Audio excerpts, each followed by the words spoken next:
welcome to the Healing Summit. Everybody's going to be coming in and out of here. Uh, I'm Deslynn Jaquias. I'm the host of the podcast Healing with Aloha and also the founder on the island of Kauai. I launched this podcast back in 2019. The podcast actually was prompted by the fact that I lost my sister unexpectedly. My sister was in a single car accident and she died literally 11 days after the September 11th, 2001 event. And that experience was really challenging, humbling, and it really impacted my mental health.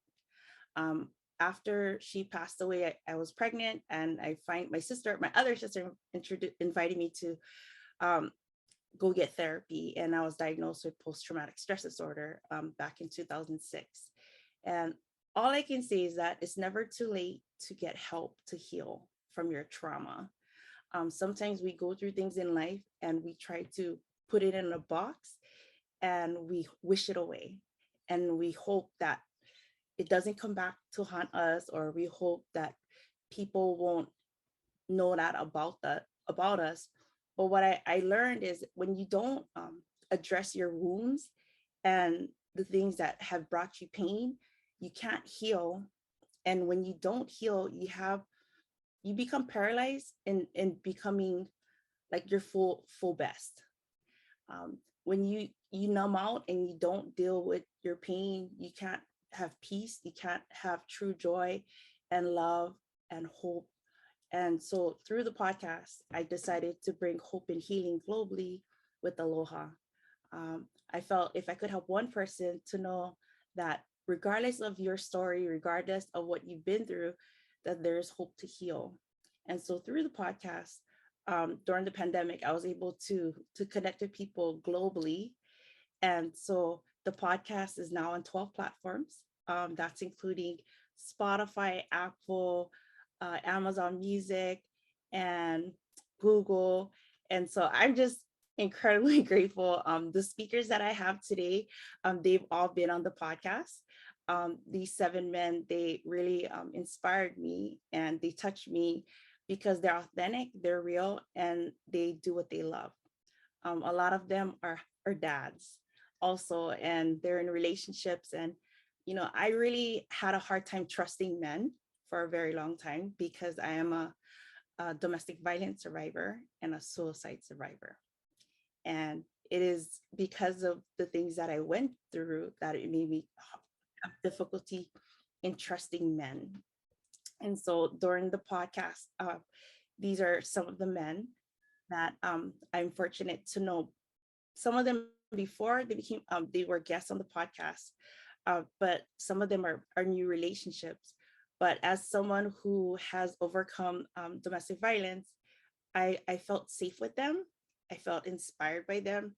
And I felt that they would be of a great resource for everyone in the summit today.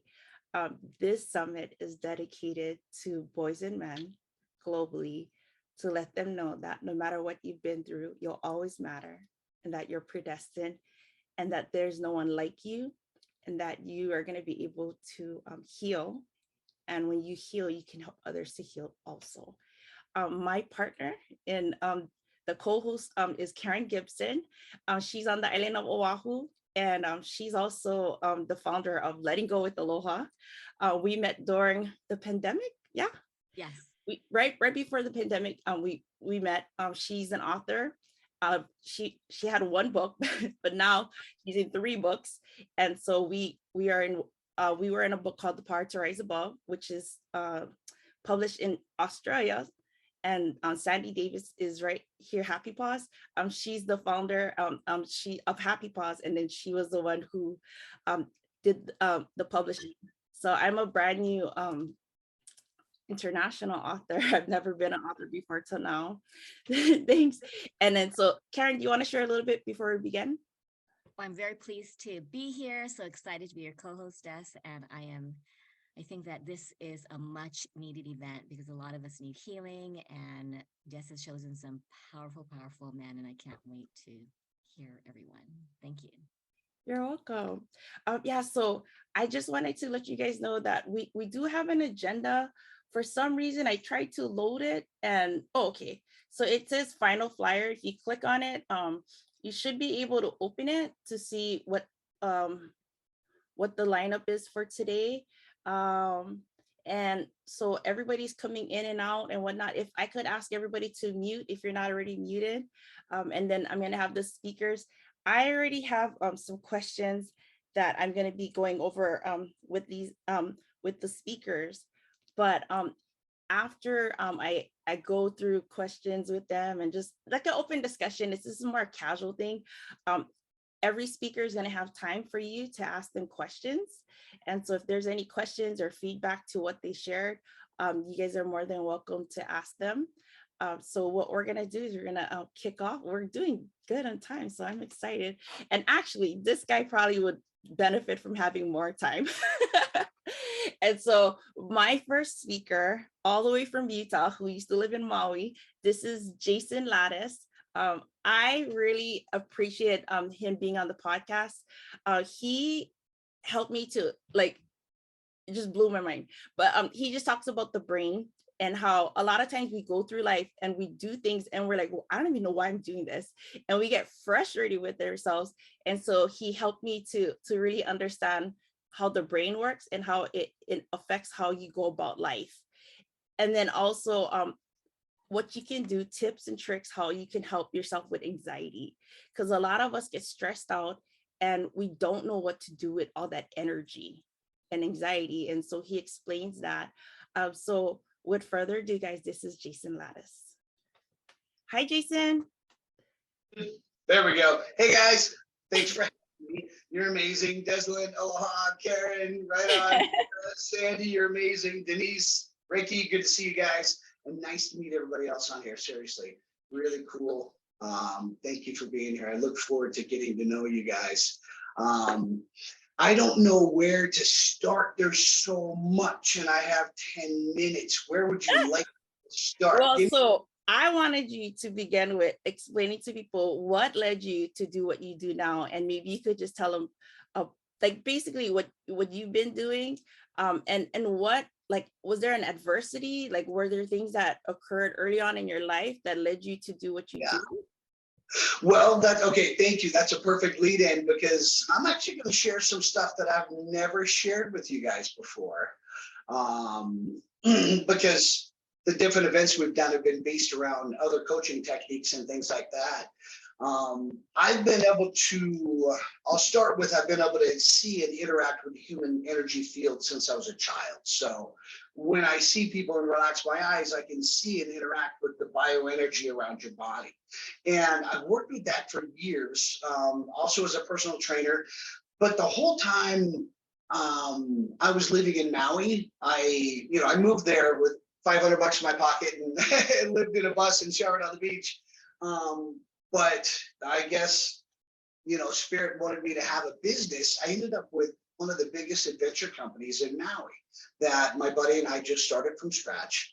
And I'm going somewhere with this story, but really, as we built our company, we won the Hawaii Ecotourism Award for the entire state. We had all these great accolades, awards. I was on ESPN, the Travel Channel.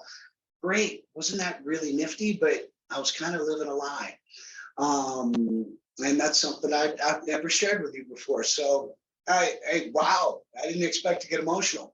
But the entire time I was that adventure guide on ESPN, I was also living a pretty cancerous, abusive marriage. And guys don't talk about that. They just don't. And that's what I love about this, is we've got a group of guys that are willing to speak from the heart as opposed to the head. And that's what I didn't do, because I was supposed to be the adventure monkey on TV and go home to verbal and physical abuse. So this kind of lights me up. And after moving, because of that, I had spent 10 years building this company in Maui thinking that I built my dream. But because of that marriage, I ended up back in the mainland, sold my dream that I just built in Maui, and then reinvested everything I had in real estate because I didn't know what else to do. at that time, what am I going to do in Utah? Well, that was right before the real estate crash. So spent 10 years building this business, living in an abusive marriage, moved to the mainland, reinvested all my money. And then within a 3-year span, real estate crashed.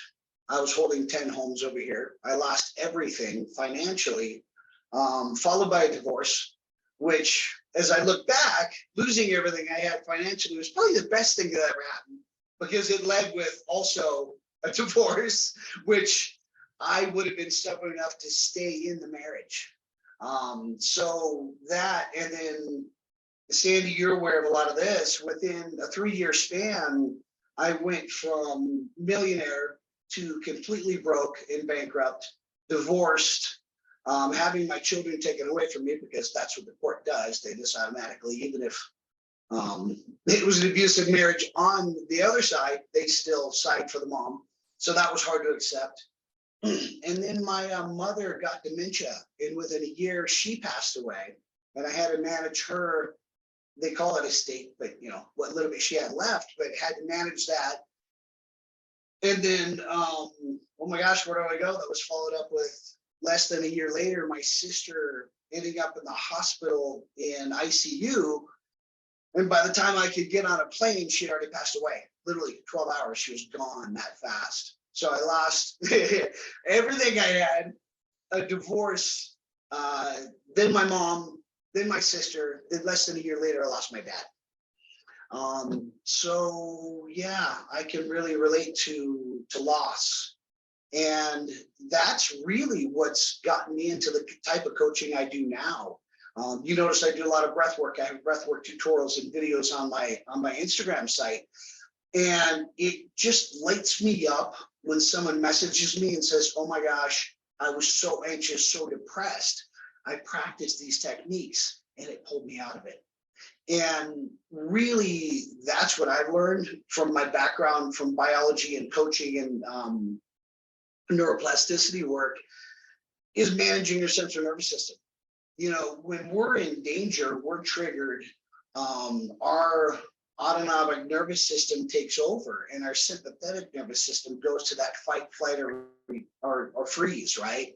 And one of the ways you can really see how you're going to respond, or how you have been responding, is how did you used to respond as a child, or traumatic events in the past. Did I run from it? Did I fight? Or did I hide from it and freeze? And that'll really help you look inside to see how you might want to manage your grief.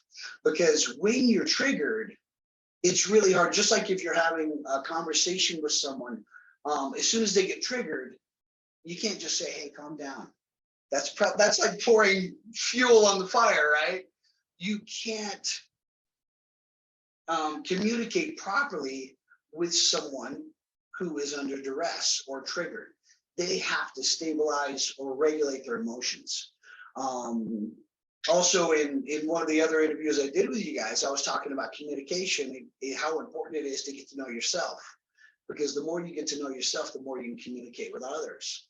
Well, understanding other people that I've been coaching really helped me understand myself and go inside. And it took me years, really, to feel regulated after this. I was, as you guys can imagine, moving to the mainland was traumatic enough. Just moving to the mainland. This place is a zoo. And, you line it up with all these different traumas back to back to back, and family deaths. And I had no family around me in Utah. I had no friends, no family, no one really to even visit and talk about this. So it was a pretty lonely time. It was about 2 or 3 year period where I just wanted to be the snail curled up in the shell and not talk to anyone. But processing all of that really helped me understand at a deeper level a lot of the people that I work with and how to help them stabilize and regulate their emotions. But really, it's all about, I don't say it's all about, but what worked for me was feeling those emotions. We've been taught, most of us, I'm generalizing, but most of us as a kid during our domestication process, we were taught not to cry. we were taught to stuff our emotions down, to, you know what I mean? You know, a parent saying, it makes me uncomfortable when you cry. I'm like, oh my gosh, really? It's not about you. I'm the one crying. And it's really, they're called feelings. They're meant to be felt. They're meant to be let out. Tears are healing.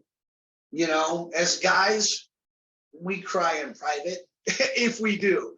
Even when I started learning to cry in private, you still sniffed it up because I'm a guy. I'm not supposed to cry. I'm a big boy. And let those tears fall. You know, one of the most amazing quotes I heard, and this was a doctor in the early 1800s. Forgive me, I don't remember his name, but he said, the tears that you don't allow to flow, or the tears that you don't allow, your organs will cry for you. And wow, breathe. That made a lot of sense, you know, and we hold those trapped emotions, and it's just a habit to push them away, I can't be in front of the guys. You know, I remember going to, and I've never, ever shared this, and I can't believe I'm sharing it on camera. I remember getting a black eye from my wife and sleeping at the office. And then waking up the next morning going, damn, you know, I was setting up this morning and I ran into a door. You know, and it's really amazing. You feel, for me, I felt like I was living this lie, because here I was, this adventure guy on, you know, all these different amazing TV shows, which I guess for anybody else would have been amazing, but I felt like I was living a lie. You know, so this is beautiful, guys. Feel the feelings, figure out what regulates you, find out how you can let it out. What I found works tremendous for me and for my other clients is when we're triggered, and this is a normal response from your central nervous system, when your sympathetic nervous system takes over the fight, flight, or freeze, we will shallow breathe. We'll breathe from our mouth, and we'll breathe shallow from our lungs right here. And we'll keep it there. And oftentimes you'll catch yourself when you get stressed out. I'm shallow breathing. I'm holding it in because we've been taught to hold it in. And you've got a vagal nerve that travels throughout your entire body from your brain down. And one of the easiest things to do to trigger that vagal nerve, which is designed to trigger your parasympathetic nervous system, which is rest and relax, rest and digest and relax, is to breathe from your nose all the way down to your belly and let it expand. When you calmly breathe from your nose to your lower belly and let that diaphragm expand, that actually activates the vagal nerve. And that is designed to relax you, to calm you, to regulate you. And the cool thing is, we don't need an app. We don't need a pill. We don't need the next really cool energy drink. We just need to frickin' breathe from our nose to our belly button. We all have it. We all have the tools. We just got to use them. And I know all of you have been in a situation or listening to a speaker that said, okay, just for a moment, let's all just breathe. But and a lot of you, first time you did this, probably thought, okay, this is silly, I'll do it anyway. And then 2 minutes later, you're like, wow, why do I feel so calm? Because you just regulated your own central nervous system without medication and, you know, without that TikTok course. So that's one of the best things you can do. First, feel the feelings, and then understand you're triggered, you're under duress. Do something to regulate yourself. Once you regulate yourself, do something you love. You know, I teach courses on so many different things, but at the end of the courses, they're like, okay, that all sounds great, but what can I do now? And that's just it.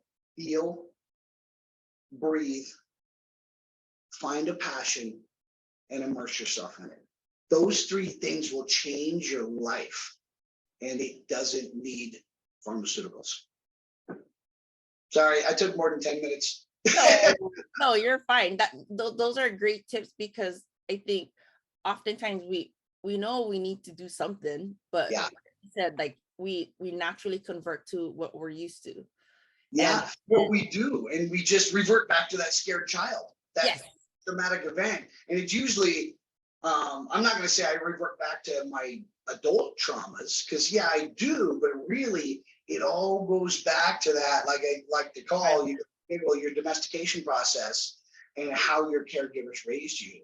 And that's where you develop those responses. That's why you can go to these great seminars and hoot and holler and write all these wonderful things on your mirror and say all these beautiful things. But if you don't believe it inside, it's not going to get through, you know, and you need to heal that child. That's the underlying process of how you respond to your current traumas, is how that child was trained to respond. I had a question, and if you guys have any questions, you can type it in the chat. Karen and I can ask Jason, or if you want, you can unmute yourself. My question is, do you find, because you've been working with a lot of clients for some years now, if they grew up with a parent who is really harsh and mean and abusive, do you find they tend to freeze? Like, what do you notice? Is there a tendency? Yes and no. And I wish I could answer that question with statistics or some kind of study. Oh, okay. Yeah. Every child's different. And when I was doing the parenting summit, I was talking about, you know, you don't want to raise all your children the exact same way or to be just like you. You want them to blossom into their own unique flowers. Well, each one of those flowers is going to respond differently. Yes, your upbringing will have a lot to do with it, but it also has a lot to do with your human nature, who you are at your core, which is what I help people find is, who are you? Who is that child, right? Let's find them and bring them back, because it's losing your connection to that child inside. Yes. That really is what our biggest challenge is. But in a long roundabout way to answer, everyone is so different. Although, like I was saying earlier, finding that child and kind of going back and finding out, how did you run? Did you run away? Did you fight? You know what I mean? I've got one child that would run away from mom. I got one that would fight mom, and I got one that would, you know what I mean, confront, and one that would freeze. So it's, everyone's totally different. But finding that child and how they responded would help you tremendously on dealing with your adult traumas. No, and I think that's a great question. Does anybody have any questions for Jason? Because now is the time. Oh, Karen. When we try to help someone in pain, you know, like an 8-year-old or a child, what's the best way to find out what they need? Because, like you said, every child is different. Is there something? Well, it depends. You were saying, how do you help them? It depends on if they're currently triggered or if they're regulated. So the first thing you have to do, especially with a child, adults too, right? But especially with a child, is you can't, just like I said earlier, you can't just go calm down. And we all want to go, okay, just calm down. Not only do you demean the person in front of you and take value away from their feelings, because you're coming and just going, yeah, just calm down. It doesn't work like that. You know, our central nervous system responds, and as those electrical signals are sent to our brain, they actually activate the bottom, what we call the reptilian part of the brain first. And that's where the bouncer sits, the one that'll let you in or not. And what it does is, when you have this trauma or trauma recall, it goes there, and the base of your brain flips through 1,000 files to find a trauma in your past that's really similar. And then it responds to those. It doesn't respond to what's happening. It responds to a trauma from your past, because that system was designed billions of years ago to respond in a fraction of a second when the snake or the lion jumped out of the bushes. You didn't sit there and try and reason with the snake, right? You jumped, and your body did it without you even thinking. It still responds that way. And that's how your central nervous system responds when you're triggered. That's why you can go to that great seminar all weekend, and then on Monday, your boss pisses you off and you lose it. You're like, why did I respond that way? It's like, Tony Robbins told me to do this. Okay, well, It's not that easy.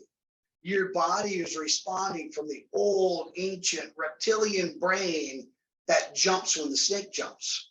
So until you heal that and find the source of it, usually in your childhood, you can't regulate. So when you're dealing with a child, you need to find calm ways. It may, and Karen, with you, you may find, and I'm looking at little children, just walking in and saying, hey, those are some pretty cool blocks right there. Can I play with them? And get them to respond in a beautiful way about something they enjoy. Be very passive.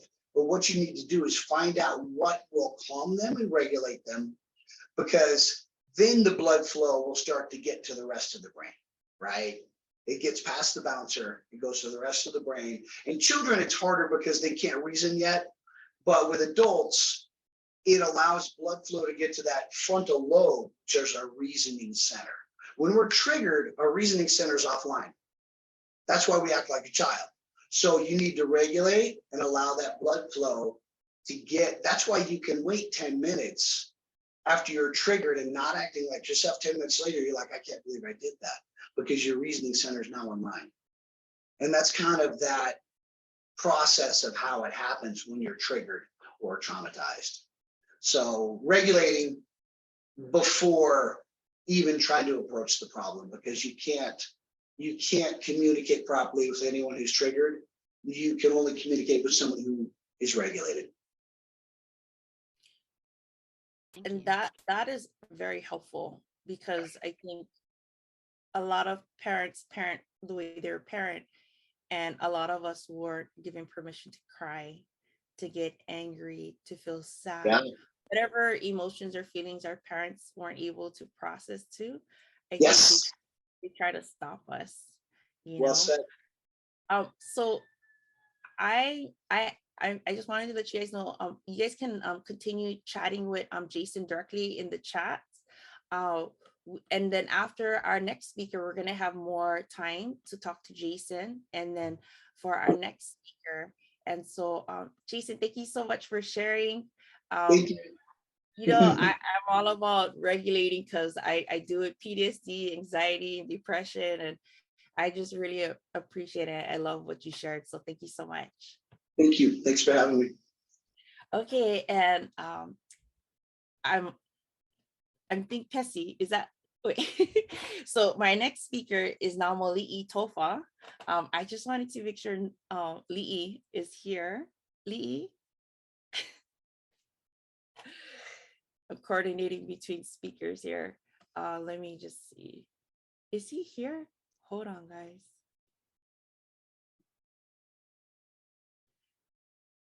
Manu, is Li'i here? Okay. So I'm just waiting for our next speaker. Let me just contact him. So I think, definitely, okay, he's jumping on now.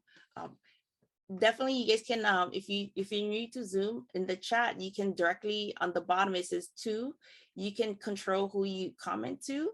And if you wanted to ask Jason some questions, Jason's gonna have time after Li'i to be able to share more. So you guys can private message him. And then after, when we have 10 more minutes of question and answer, he can answer you guys' questions. So I just wanted to encourage you guys to definitely use your chat. Karen is moderating the chat for us. And so if you wanted to directly go to her to ask questions, also we can do that for you. At any time, guys, you're not obligated to keep your camera on, because there are some things that we talk about, and people, I don't know about you, sometimes when I cry, I don't want people to see me crying. You know what I mean? And so, okay. We're just having a little tech challenges. Li'i's gonna be on here shortly. Yeah, and so it's okay to turn off the screen. Nobody's obligated to keep your cameras on. I felt like this is something I told people in the last 2 summits, because when you heal, when you acknowledge things that you're going through, it's not easy. And for some of us, we weren't given permission to talk about things. And when you finally start talking about it, it can bring up a lot of feelings and emotions that was kind of stuffed away for years. And so I just wanted you guys to know at any time you're more than welcome to turn off your screen. Let's see here.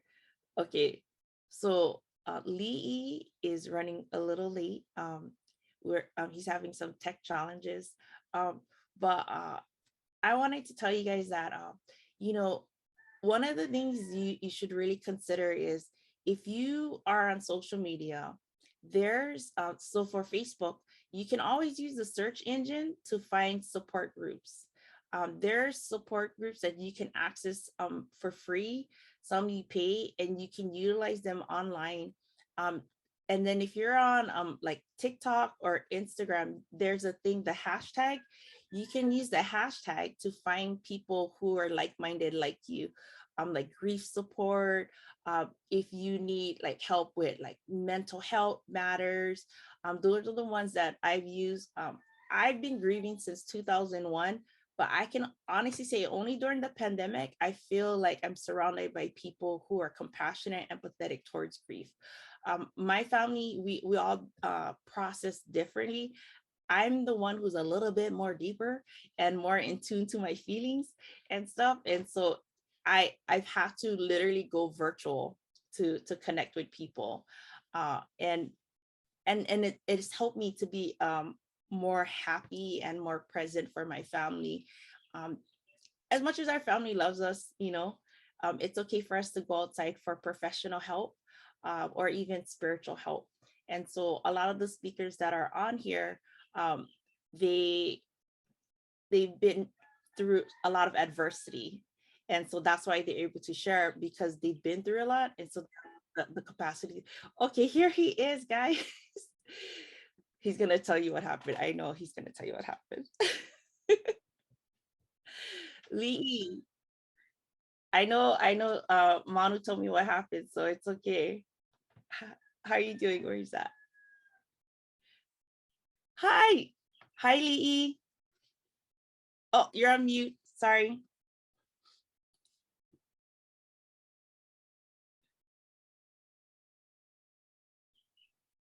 How about now? Yes. All right, all So right. I'm going to introduce you, Lee, and then you can explain what happened because I know you probably want to tell people what happened. So everybody, this is Namo Lee Tofa. He's from Utah, originally from California. I was fortunate to have him and Hinano represent their team, Manuscript Films. They were able to have their first film ever last year, called Sosafina. It was the writers, the directors, the actors. It was a 360 of Polynesian Pacifica actors and anybody that touched hands onto the making of this movie. Another movie that was anywhere close to what they did was 1992 with all Polynesians. And that was in New Zealand, and it was called Once Were Warriors. I don't know if you guys ever heard of that movie. So he is one of the film writers. He took a turn in his career into doing film because he was into music. The reason why I wanted him to come and share is he's been through a lot and he's really humble. He just wants to see people thrive and to know that your story has meaning and purpose. And that is what he has a lot of passion for. And so without further ado, guys, this is Lee. Hi, Lee. Hello, everybody. How's everybody doing? All you beautiful people, thank you very much for tuning in as well. Thank you. Yeah, my name is Nambali, full name, but you guys can call me Lee, last name Tofa. I'm a scriptwriter, music producer, and a music composer as well. Lee, So, doing okay? I heard that you guys had a power outage. yeah, I wanted to skip that, but I was like so embarrassed right now. I was like, yeah, I was like, we had to figure out what's going on here. I just had the camera set up and like the power just went out, and he just came. He was like, "What happened?" So I was like, "Oh, hold up, man." He said, "Hey, we can't have anybody waiting, man. We got to get back on." I said, "Yeah, get the power back on." Everything is like it goes so well. I woke up early in this morning and it's get ready to everything, ready prepared. And I was like, man, what happened now? It's like something always got to happen, right? When something goes good, always something happens. But we're good though. We're good. Lee, just so you could, you want to laugh is, so Karen had a parent summit 2 years ago, and literally Uh-huh. on her island, the Wi-Fi went down. Oh The no. Yeah, and that's never happened. And my first workshop, somebody was in charge of the Zoom in San Diego, and the whole area in San Diego locked down, like there was no Wi-Fi. So Wow. yeah, don't Uh, worry. We'll just make sure you're memorable. yeah. Yeah, it's like what else happened there? Yeah, so Yeah. that's okay. So Lee, I'm really excited to have you here. I wanted you to share a little bit with people, like, you know, what kind of adversity that you've gone through and that has really shaped you into becoming who you are today, that maybe could help someone, in the summit. Well, there's a few. Well, actually a lot, but I could just point out those few of them that I mentioned. Well, friendship and music, family, uh, and myself. So those are one of those things that I have faced, and a lot of those are the challenges I went through. It was horrible. You know, uh, the friends come and go, and because those are one of those things that you're hoping for someone to support you and to believe in you and all that, right? All the good stuff and keep it positive. And unfortunately, sometimes you just got to let them go and just kind of navigate your way to figure out what you got to do. And of course, when it comes to family, you grieve and you have lost a lot of loved ones. And of course, at times when you start to feel a little bit more sad and you feel like you have nobody around with you and you don't have nobody to relate to it, then it kind of sucks. So those are one of those things. And my father, like I said, passed away, and I don't want to be teared up already, but it's one of those things that you just gotta kind of figure it out and try to be strong and like I said, you just gotta just step away from all those negative stuff and just keep it going. And it's very hard, but it can really hurt you and affect your life. And myself, I just didn't have a lot of the self confidence, and I didn't have any inspiration or any kind of motivation. I didn't have anybody that I was surrounding with, that was being positive. So those are one of those things I have faced, and those are the hard challenges I faced during the adversities. You know, So I hope that answers the question. oh yeah, no, there's no right or wrong. When you talk about going through, like, it's all right. I know a little bit about your story. Mhm. Sometimes when we grow up with hard lives, we don't feel worthy of being loved, and Yeah. we have a hard time showing up in spaces we feel like we're the only one. You know, can you share with people how you've learned to push past your fears of people judging you or thinking like you're not good enough, especially like if you said, like, if you grew up in a family where there wasn't a lot of positive things. Like, I grew up where the police came to my house, and Mm. I grew up with people who were addicts and alcoholics and stuff. But how did you find the strength to keep going, even when you, like you said, like, you didn't have a lot of positive role models? Uh, yeah, that's well, definitely for sure. My timeline was very rough, and we definitely did have no role models. As you know, as a team, we didn't really have a lot of role models, and it was always just hanging out with the bad crowd and being negative all the time. And no, there was some positive here and there, but there's some grown-ups that would give a here and there, but it just didn't really it didn't really stick to us because we just look at it the other way. It's just like nothing's gonna change for us. And for our household, uh, I'm just blessed that we still had that love in our house, even though there could be a lot of you know, a lot of negative stuff and all that. But as you get older, you start to understand it. You get older, you realize that, what is more important. It's yourself. You have to uh, make sure that you're okay, and the ones that loves you the most and all that, they would understand that. And it's like I said, I lost my dad, and I you know, uh, I wish that he was around to see this, because you know a lot of things could have been worse, and I wouldn't be here today to talk to you about my story and share some of the experiences. And I'm just grateful that that I'm here today to share that. And I wish, like that. I know it sounds kind of cliche and all that, but I wish we can go back in time to do better and listen to some of the things my dad taught me. And I wish I took the opportunities. There was a lot out there, and running with all these uh, negative people that I was surrounded with, that I didn't benefit nothing out of it. And he was totally right. None of these things are going to happen for you. If you keep doing what you're doing, you're going to end up either jail, dead, or probably homeless on the street. You don't know what you're going to be doing. What are you going to do when I leave? What are you going to do when your mom leaves? When your siblings are not there? That's it. What do you do? So I think it's very important to have your time for yourself, to you know to take a step back and breathe, and grieve for your loved ones, and whatever you're troubling, and all that, and hopefully you can heal from that. So that's my take on that. Yeah. Um, I know music. We had a good talk, you and Yeah, I, impromptu. yeah. We're live together.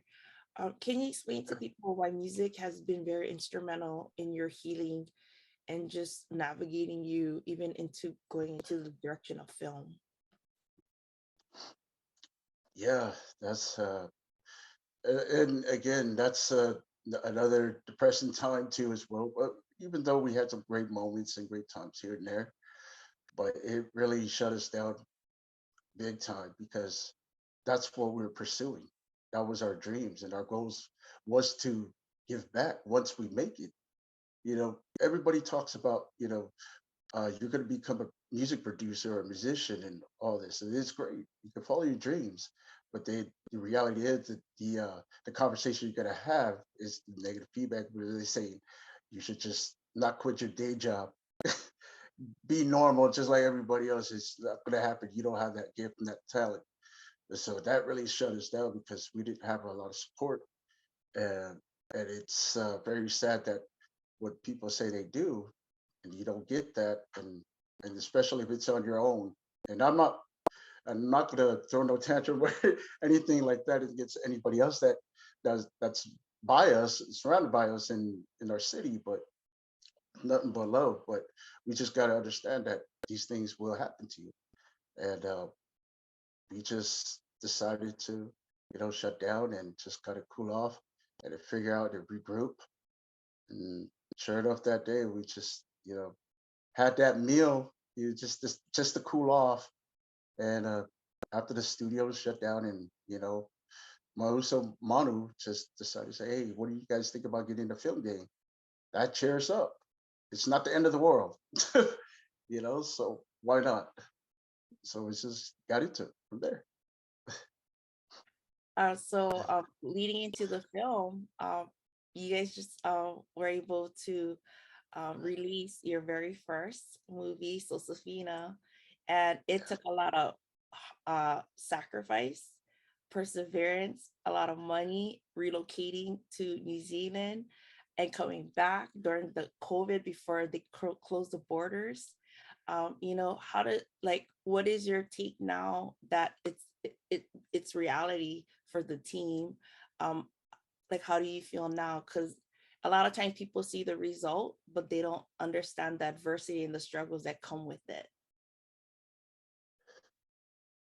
Yeah, I, we're just grateful that it happened. It's just like I know it took a amount of times and months and effort and years for it. But now that it's out and virtual, and we had two premieres, I think it was a great feeling that we did that as a team together, and we were just blessed to have a team that was so uh, true to themselves and committed to keep it going. Because otherwise, if it was that, the COVID, the shutdown, we could have just separate and just not doing anything at all. But we just believed in our craft, and we just believed that we can share the world at what we have. So I think it's a great feeling that we have that solid team to keep it going, and it truly inspired us each other to do well. But hopefully continue that. Yeah, no. One of the things Hinano had shared in the last healing summit, and I'm sure you could expand upon it, through you guys going live on TikTok and being on podcasts and whatnot, you guys found that a lot of people came forward and talked to you guys about their mental health and mental illnesses. And even though that's not what you guys do, you guys are able to help connect people, even jump off of lives to be there to talk through people. Can you share with people a little bit about that? Yeah. Uh, I gotta tell you this. TikTok is like that platform for everybody to jump on, right? And just have fun and discussions. And I think it's great. You find so many different, platforms that you can jump in. So when we went to live on TikTok, I didn't know what to expect. So all these people were giving us feedback that they have heard about the movie or they have seen the trailer and they're not sure about this and that. And when they jumped on, you know, they just got comfortable with us talking about, because a lot of the topics that was in the discussion was about molestation, the rape, and the drugs, gang affiliation, and whatnot. Everything relates to a lot of these issues that people are dealing with every day. So that made I guess you could say, more impact and more motivated for them to watch and take that. Hopefully they take that with them and they could just share with the rest that has not seen it. And for the ones that have seen it, they gave us the love and support, and they thought it was great and it was a good message, because uh, there is no movie like this or any discussions that we have in a long time, and a lot of people are afraid about that and to share. So I think that's one of those great things of that. Yeah, you guys basically in one movie did a total 360 on what could happen in a person's life. You know what I mean? Like from grief to struggles to starting all over again, to relationships, education. Like you guys did a total 360, and it was really Mhm. inspiring. But like you said, people often assume based upon a trailer what a movie's about. And when you actually watch it, you're like, oh, okay. And although it was Polynesians, one of the things that people were telling you guys that it was relatable to everybody. It wasn't just, although the actors were Polynesians, it was relatable to all ethnicities, right? Did you want to expand on that? Yeah, uh, like you said, the difference on the ethnicities, that there's a lot of them that all come to they all came together on TikTok, and then just explaining how they came about it. It's like, I'm not even Polynesian, but I watched your movie, and there was a few of them, they're natives, and I do remember having a conversation with them, and they talked about, well, this particular guy, he talked about it. He said he loved the movie, and he pointed out it reminded him of Once for Warriors, and so that made him, you know, for sure, it changed his mind, and if in a good way, meaning that there is other people that care, and that it relates to him. And so we all, it's a universal thing. I know this is a universal thing, but for in our culture and our people, it's never been talked about and never been shared. And so these are one of the things you have to face and you're gonna run into. So Yeah, hopefully no, that that's answers great. your question. Oh, yeah, it does. Does anybody have any questions for Lee? Whether it's relating to creating a movie, to music, or like dealing with adversity, or any feedback? Does anybody want to share? Jason? I'm just stoked to finally meet you, brother. And Hey, really, really, hey, really from the Jason. heart, just so freaking proud of you guys. Seriously, for what you did. I know there was an adversity, and that's just a word, but you're feeling it at a visceral level in your body when I say that, what you went through to make this happen. And that's huge. Just, yeah, you're making an impact in the world. And I'm just proud to know you. Appreciate it. Thank you very much. These two Thank guys you. are, they've never met, but they're both in different parts of Utah. Yeah, So I should I'm follow hoping me and to I'll connect follow them. him. Yeah. He's a cool dude. He's cool. Does anybody, where's Sandy? Oh, Sandy, did you want to share? Oh, Denise, go ahead, Denise. I'm sorry. Hello. It's so me too. I really love the movie, the soundtrack, the cast. Everything was absolutely relatable, and I loved it. So thank you for the work that you did. And then, but my question is, because I kind of really connected to you and related to you in the sense that you grew up with low confidence and not having anybody to kind of look up to. So my question to you is, was there like a point in your life or something that kind of like clicked in you where you're like, I can do this, or like a mentor, like something that happened that kind of changed your mindset to, I guess, start building your confidence? So that's my question. So thank you. Lee, Yeah, how did you build your confidence? yeah, appreciate that question. And you see, well, yeah, it took a long time for me to figure that out. And when that day came, I I knew I had the talent and I knew what I wanted to do. So that's one of those things I thought about. My thought process was that. And I was like, I don't want to give that up. So I do this thing, and a lot of people would say this is weird and all this. I talk to myself, just like what anybody would do. You know, you think, you talk to yourself, you know what you're gonna do the next 5 minutes. So those are one of the things I did. So I had to, self-talk myself out of all this other stuff and block out all the noises and just kind of went there. Just what, I have this talent. I know I can do it. Uh, I'll just say, hey, and all the negative comments and the feedback, it's enough for me. That's enough. So I just figured I can do this because there's nobody else going to tell me that I can't. And so for that, you have to believe in yourself first. First of all, you have a life. You're active. You're moving. You're alive. So why not? You just got to take that chance and the leap of faith. Just give it a try. If you fail, it's okay. That's a learning process. So that's part of me right now. Hopefully that answers your question.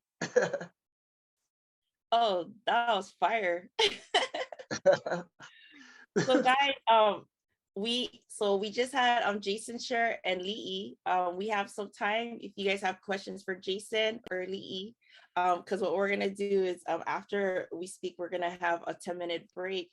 But Jeff, did you have any questions you wanted to ask Jason or Lee? Because I know you're in Canada and hopefully you can cross paths with you guys.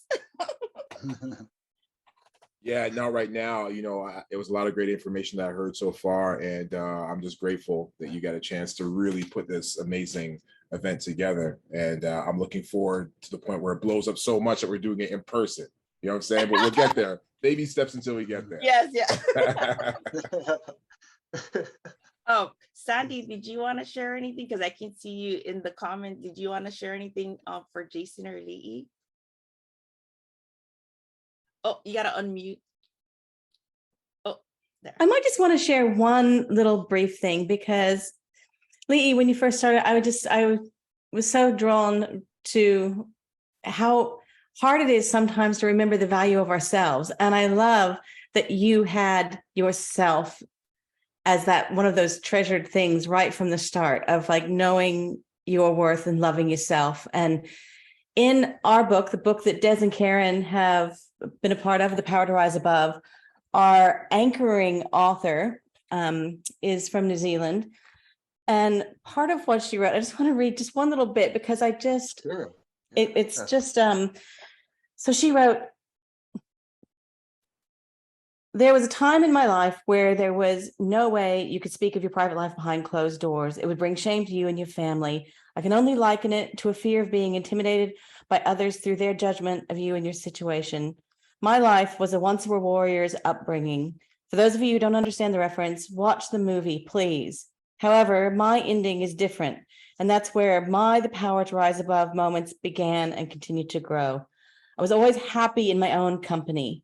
And then she goes on to talk about more but with Rena talking about being happy in her own company, I just love you, the next generation, being strong and being in that warrior zone of being happy in your own company, and then finding that confidence to leap, because what's the worst that can happen?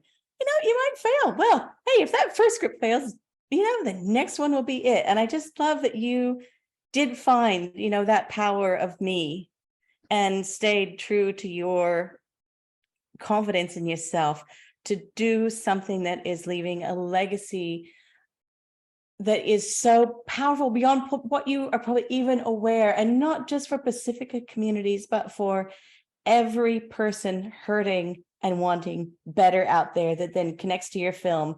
And the thing, I guess, why I wanted to share that with Rena, with the Once Were Warriors, that was 30 years ago. So you are going to be gray in 30 years, and there is going to be some kid that is now an amazing man out there making the same impacts and making a difference like you are now because of you.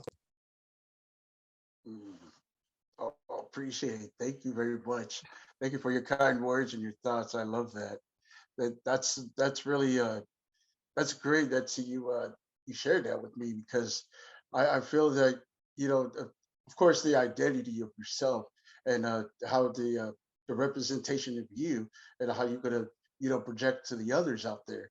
Yes, you can love yourself and have that self-confidence and all that, but our purpose here is like, when we create a film, what are you gonna share? What is the story here?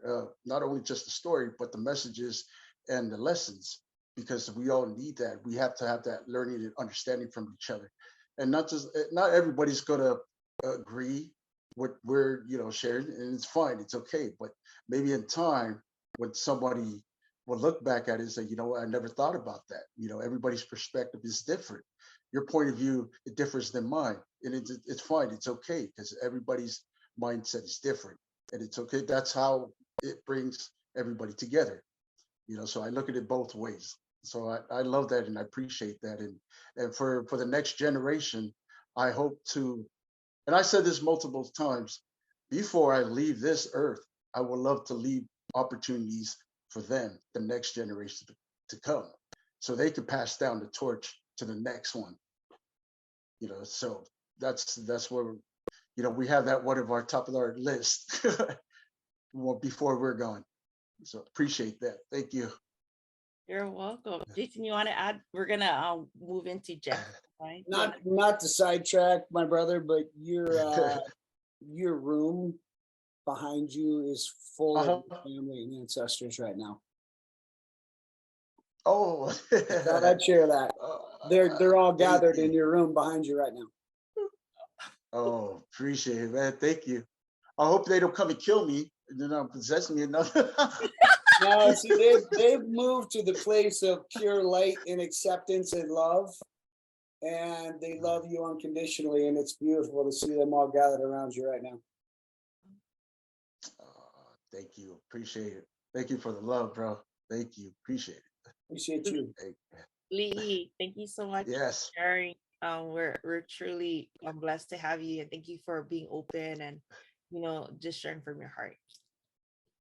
Appreciate you. Thank you for you having me on and inviting me to this great summit. It was an honor and it was a pleasure to meet these lovely people, and I'm glad that I came on. Hopefully next time, if I'm invited next time, to be on time. No power outage. Yeah, that was out of your control, Lee. Yeah. I'm so sorry about that. Next time, people, hopefully next time. No, you're good. Thanks, Lee. So Thank we're gonna you. hang around, guys. So our we were supposed to do a break, but I'm flexible. The next person that I'm gonna introduce, this is Jeff A.D. Martin.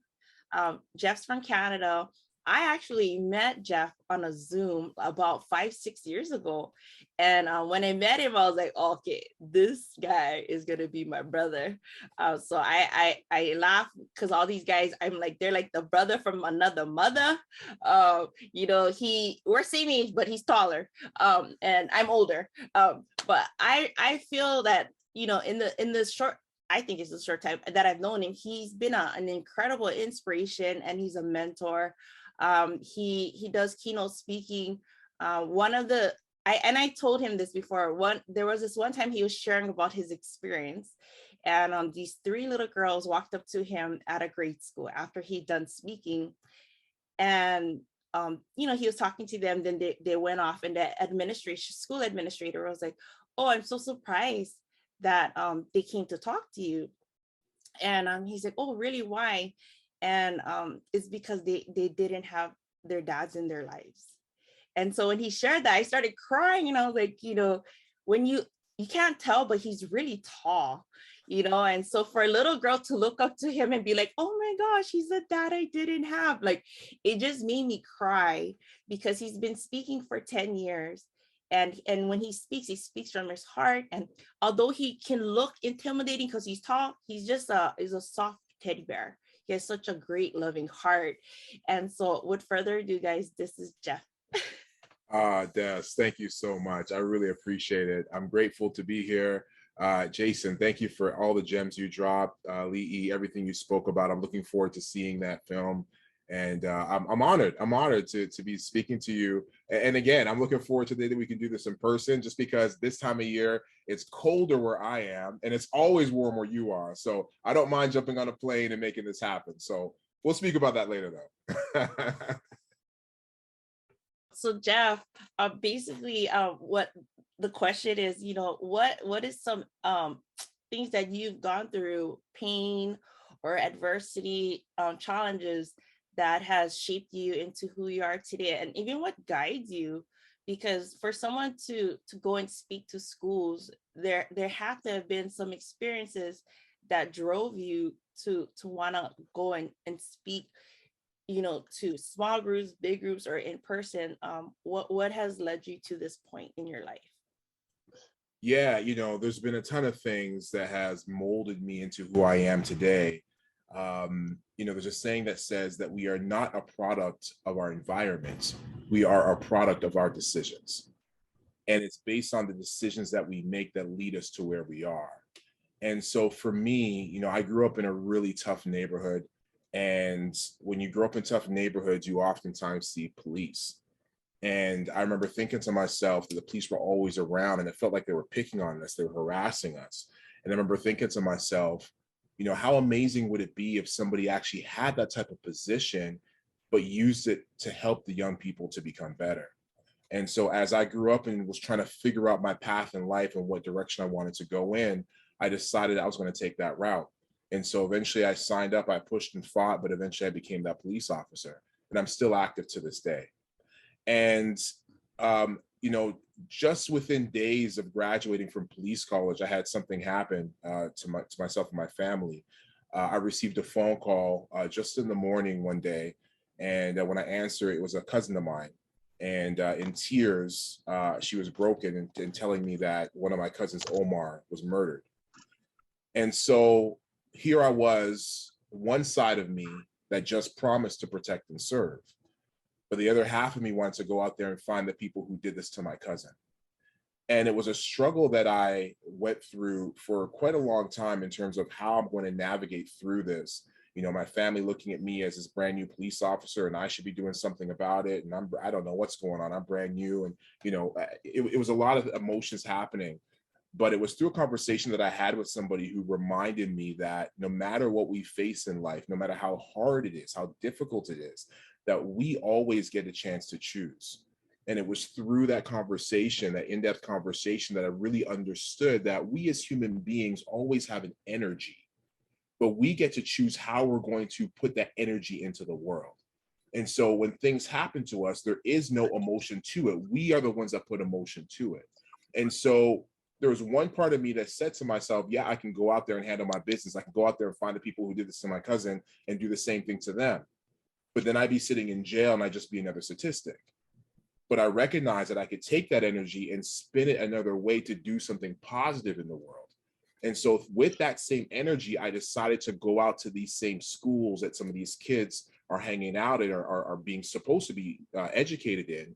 And I'm having deeper conversations with them to remind them, to let them know that there's other decisions that can be made, that you don't have to pick up a gun, that you don't have to sell drugs, that you don't have to become pregnant at an early age to find love, that you don't have to drop out of school. And so it was through the situation that happened with my cousin Omar that led me to where I am today. And so, of course, you know, I would love to turn back the hands of time and bring back my cousins, but we know that life doesn't work that way. But again, what I recognize is that through the energy that we put out, we get an opportunity to decide what we want to do in life, decide how we're going to react to situations, decide how I'm going to wake up in the morning and what I'm going to do with the day that I'm given and the impact that I'm going to have.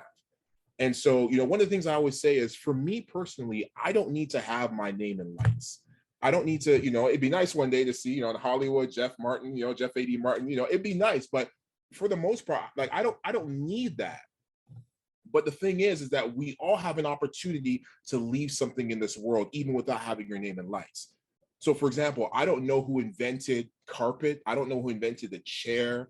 If you Google some of these things, you might find names attached to them. But for the most part, like, I don't know who invented, you know, a bottle of water, but the essence of who they were is still here.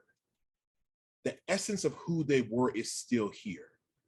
And so I believe that when we go forward in life, the decisions that we make, it's thinking about, how can I leave the essence, my mark, my legacy in this world? It's not about my name being left. It's the fact that I was here. What legacy can I leave that's going to impact the generations to come? And so this is what has me on my path today of really going out there. And I do a lot of, I speak a lot of to schools, but I do a lot of organizations as well.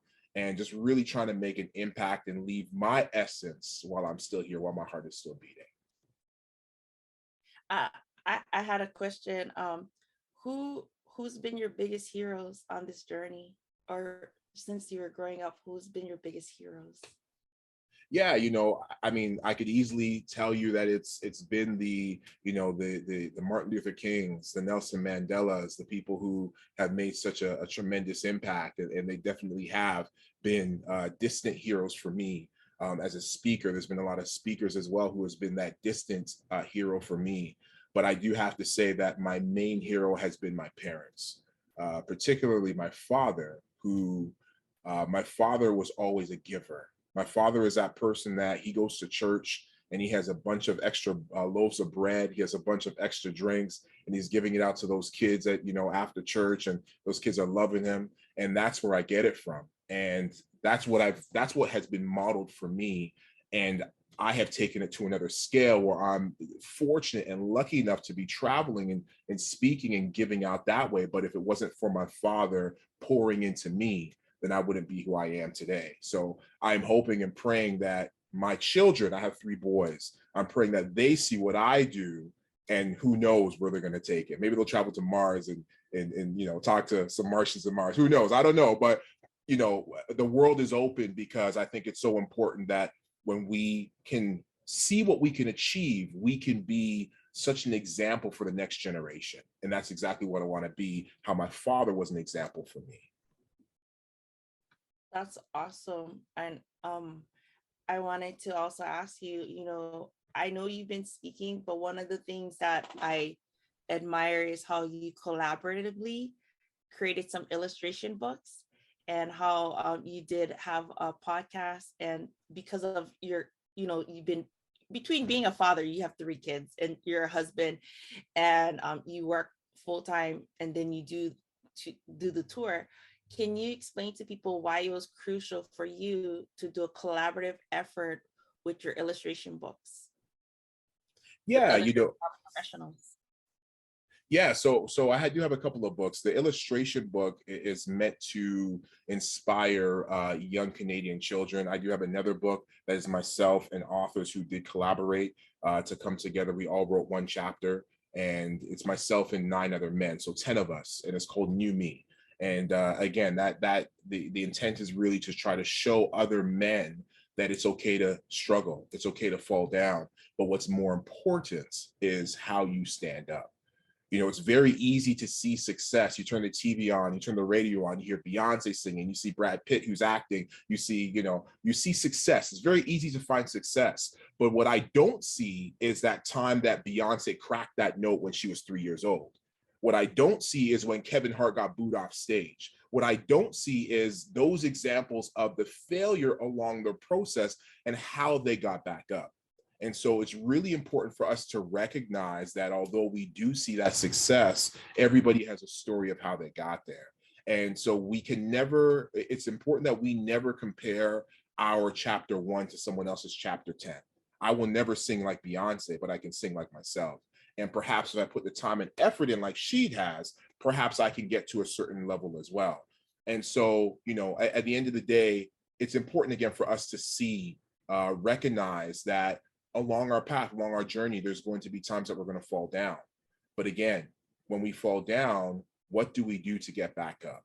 What time and effort and energy are we putting in to get back up? Because it's in the getting back up that's going to make you resilient. It's in the getting back up that's going to make you successful.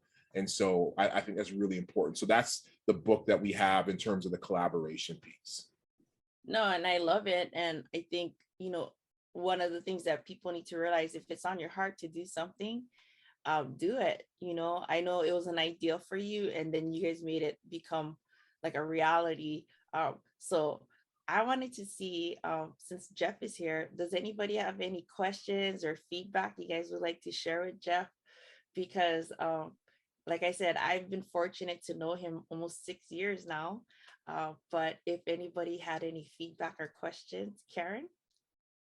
Yes, I have a question. I remember the powerful statement that Jeff said during my interview with him was when he told his son, I've never parented, right? A 9-year-old. I've never parented. And I thought a lot of parents recently, a lot of moms have said, but I feel like I should have it together. I feel like I should present this strength, especially if they're going through hard times. I can't show my weakness. I have to hide when I cry. What is your advice to parents to let them know that it's okay for their kids to see them cry? How do we pass that on? Yeah, that's a great Karen question. Again, it's good to see you, Karen. When it comes down to it, some of us don't see it, but when we were being raised by our parents, we probably didn't recognize it, but we were watching our parents grow up at the same time that we were growing up.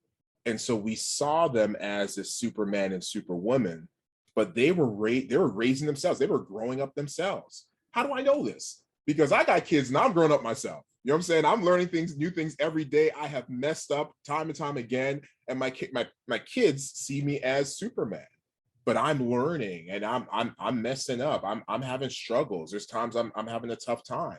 And so I think it's really important, as you spoke about, to show our children our vulnerability. And what does that mean?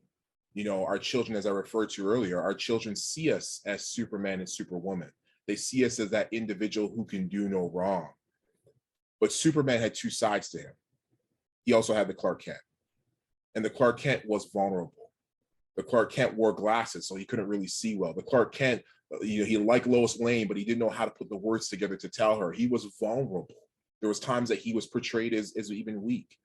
And I think it's important for us to show our children that side of us as well, because then our children can recognize that there can be a whole us, there can be a whole me, not just a Superman or Superwoman me, but the vulnerable side of me as well. We as a society, we as men, oftentimes as well, we shy away from vulnerability. But all the greatest things in life have come through vulnerability. Your favorite movies, Your favorite actor, every day they go on that screen, they're being vulnerable. That song that you love, that song that absolutely makes you cry and just really puts you into an emotion. Somebody had to write that song. Someone had to put music to that song. When that was all said and done, someone had to go into and produce that song. Someone gave that song to an executive at the record company. Along the step, there's been 10 to 15 people who had to be vulnerable for that song to finally get on the radio. That we sometimes say, oh, it's just that song, not recognizing what it took to get here. Everything we love comes out of vulnerability. And so, yes, we need to show our children, we need to show our spouses, we need to, as me as a man, has to show other men. That's why I love when Lee was, he was crying. I love that.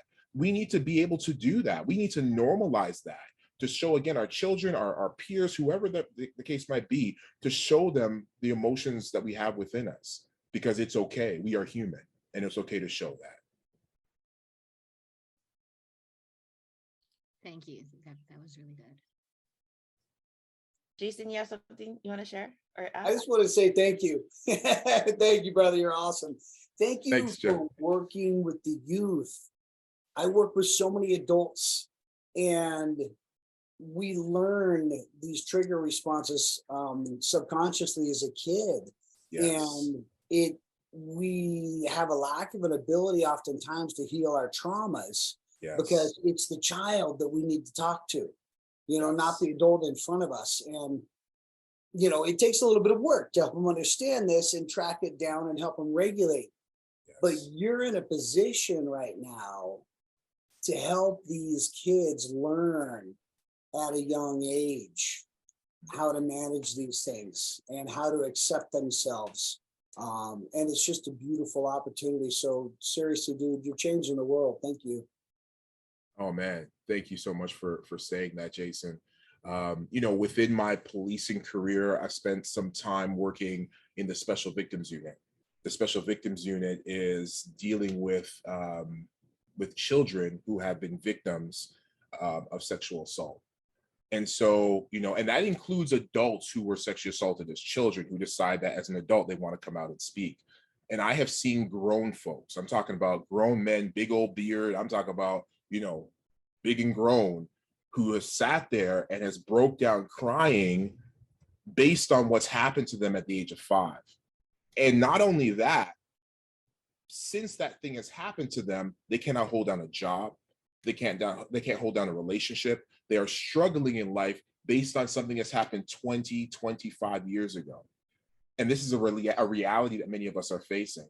And so dealing with children gives such a unique opportunity, because there's an old saying that says, if you want to bend a tree, you got to bend it when it's young. Good luck in trying to bend a tree when it's older. And so when we can start to give our children the tools they need for healing, for success, perhaps, fingers crossed, they grow up into whole adults. Yeah. And that's what I'm hoping to do in everything that I do. So I commend you, Jason, because working with adults, I love it, because adults will put things into action a lot of times, where sometimes kids are like, but at the same time, you are doing the work that needs to be done. So yeah. I give you a positive those smile. Seeds while they're fertile. Good job, brother. Thank you. Thank you so much. Cool. Well, Jeff, thank you so much for sharing. If you can hang around after our next speaker, we can ask questions, or if people have questions, you can send to Jeff. Jeff and Jason and Lee, if you guys want to put your email in the chat, or like your website, what is the best way for people to connect you? That would be awesome. But thank you so much, Jeff. I'm gonna go on to our next speaker. Please disregard, someone's horn is going off. I don't even know what's going on outside my house. So the next speaker, we are both from the island of Kauai. It's one of the oldest Hawaiian islands. We come from a town called Hanamalo. So where we're from, there's a lot of immigrants. My great grandparents immigrated to here, and so did his family from the Philippines. And I was just telling him a little bit about my story, but we come from a place where most people don't expect us to achieve a lot. Our, if you say, oh, what town are you from, and you say ours, people don't think, oh, great things come out of our town. And it's just, we just have a great reputation, you know what I mean? But I'm really fired up to have Derek. We call each other like, oh, this is my homie kind of thing, because we just love to vibe with things. Derek has found a way to do something he enjoyed as a child. He started off doodling and drawing, and now he's created a brand, and it's called 7 Sketches. And so with further ado, guys, this is Derek Fabian. What's up, everybody? Thank you so much, Des, for having me. Yeah, Hawaii You're represent. Thanks, Derek. I know between working your day job and traveling to Comic Cons and doing different projects with Hawaiian Airlines, 7-Eleven, Slurpee, and whatnot. I know I was laughing. I said, I'm so glad to have him. It's like finding a Pokemon, because he's always on the go. So Derek, can you share a little bit, with people, like what inspired you to do this? Because you've been doodling and drawing your whole life. What was the part that made you take a leap? Because it takes confidence and it takes courage, because it's vulnerable, right? Because because we talk about your characters, it's more than just a character. Can you share a little bit about that? Yeah, so I guess the turning point for me, where I felt like inspired to like do something with my art. It happened at this event called Powwow Hawaii. So it's an annual mural festival that happens. It's all over the world too, but it originated from Hawaii. And so I was at this event, and they had a gallery showing over there, and I was like looking at all the arts, and the art that was there, I mean, it's all different types of art, from everything from like, from the very simple and cute designs to the highly complex and detailed and realistic. And I fit somewhere on that spectrum. I saw some art that resonated with me, that I felt like, oh, I could do that kind of art too. And to see these people with the same style doing it big like that, I was like, oh, maybe I have a chance. And so in that moment, I decided to call my friend, or text my friend. She's actually from Kauai too. And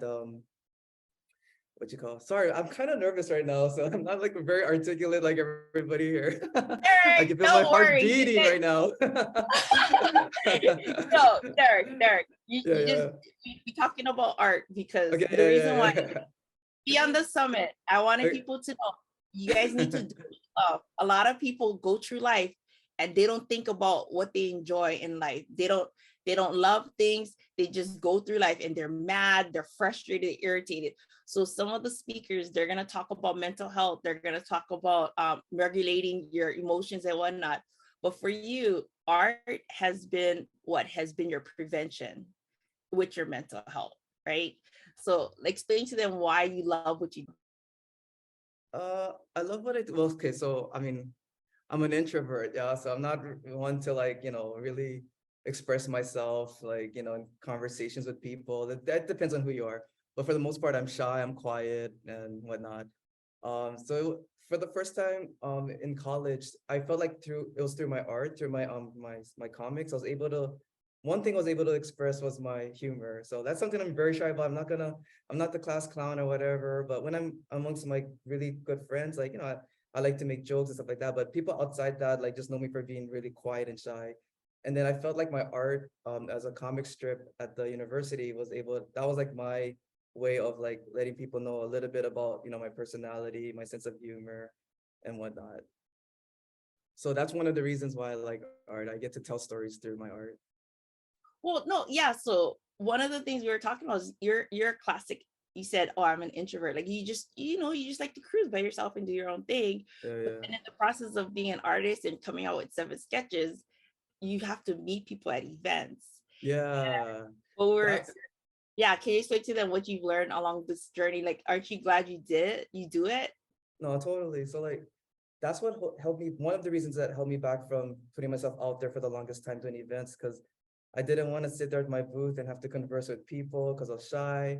And then I have low self-esteem. So like, I already like saw myself like being at the booth and just twiddling my thumbs as people just pass me by and not really care about my art. So all of that was going through my mind. I'm like, yeah, I don't think I want to like, do events, if not for like my friends like really pushing me, encouraging me, and then being inspired in that one particular event I was talking about, I would not have done it. But when I actually did it and I started like talking to people and connecting with people, it made me appreciate my art on another level, knowing that other people liked my work too, and they loved it, and they also could relate to it. And so I enjoyed like connecting with people like that and people that had the same interests as me.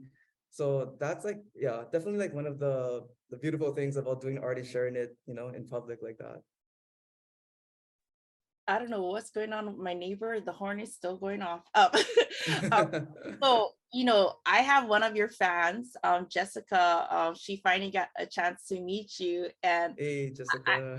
I've seen him at Comic-Con. So he's a shy person, guys, but his fans, they literally light up. They're like, oh, 7 sketches, and I'm like, oh my gosh, that is so cool. But one of the things I wanted you to share is there's opportunities that doors have opened for you, with collaboration with companies and whatnot. Like how do you have the confidence to go for it? Because sometimes people close doors because they fear they're not ready. Oh. How do you break through the insecurity or the self-doubt that you have? Oh, that's a good question. I can think of a few moments. Oh, like for example, like with powwow, like that's uh I was invited to, be one of the mural artists. And that's, when I was invited to do it, I was super excited, but at the same time I was really nervous too, because I didn't feel like I was good enough. I didn't feel like I deserved it. I, just that whole process of painting in front of people, like most of me wanted to, no, I didn't want to turn it down. Like I really had to fight myself to accept it. And like, so I was thinking about the bigger opportunity. I let that like kind of, trump my insecurities and whatnot. And just kind of like, I tried to think about like, what if I did say no, like I might regret it for the rest of my life. So like, and then I tried to like, like I was having too much expectations on myself. Like I had to come out swinging and, hitting home runs. I'm like what Jeff was saying earlier, like, you know, a lot of the people I look up to, like when I hear their stories, they didn't come out like that, right? They had to build their way up there. And so like, you know, reminding myself like not everybody like just comes out the womb and it starts killing it, like it takes a while for them to get there, lots of experience and whatnot. And so I just had to say that to myself, and then just knowing that I might regret if I say no to an opportunity like this. And I knew that would be good for me. So it's like, I just go for it. And if you fail, I mean, it's a learning experience, but I was more excited than anything. So like you took your energy of nervousness and you channeled it into your art. So he's not gonna share this, but I'm gonna share this because I've been able to witness his murals, and I've been able to go when he was doing live paintings and when he's in a gallery. So the powwow Hawaii, it's actually something that's global, and people. So of course, Hawaii is like coveted, like everybody wants to come here, right? So he's one of the artists on island, but people fly from all over the world to be a part of this. And so he's been doing it for a few years now. And there's people that he really admires that are in the industry that he's gotten a chance to meet. But I when we talked, he's like, it's just me. It's not a big deal. But I was like, every time I see him hit goals, it inspires me. He's actually one of 2 toy designers in the Hawaiian Islands.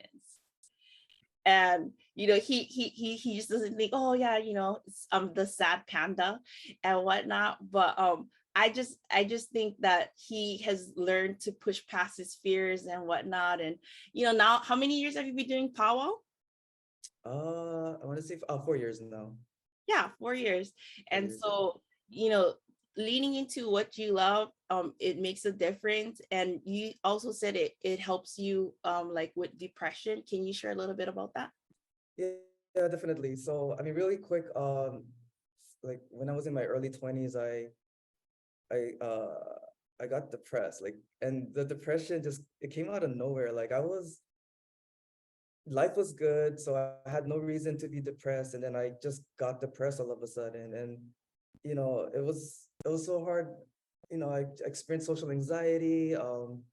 I lost interest in everything, and then I just felt like I became, yeah, like my mind wasn't working. Like I used to be a nerd at school. Like I pride myself in getting A's and whatnot, and all of a sudden I'm on the verge of failing. And I actually like withdrew from a lot of my classes because I was just couldn't, my mind wasn't right. And I was like, what the hell's going on with me? And it was embarrassing because, there wasn't a reason for it, right? So if people were to ask me like, oh, why are you sad? Why are you depressed? And I couldn't say why. Like, I just felt like I was going crazy. So I didn't know what depression at that time was. Like, I didn't know it was like, it could be a chemical thing, like chemical imbalance. So I was like, what the hell? So I was just trying to hide from the world, basically. I dropped out of school. I stopped working. I moved back home and, to my parents' place. And then I was just avoiding phone calls and emails and just really just like, yeah, just hiding out. And sorry.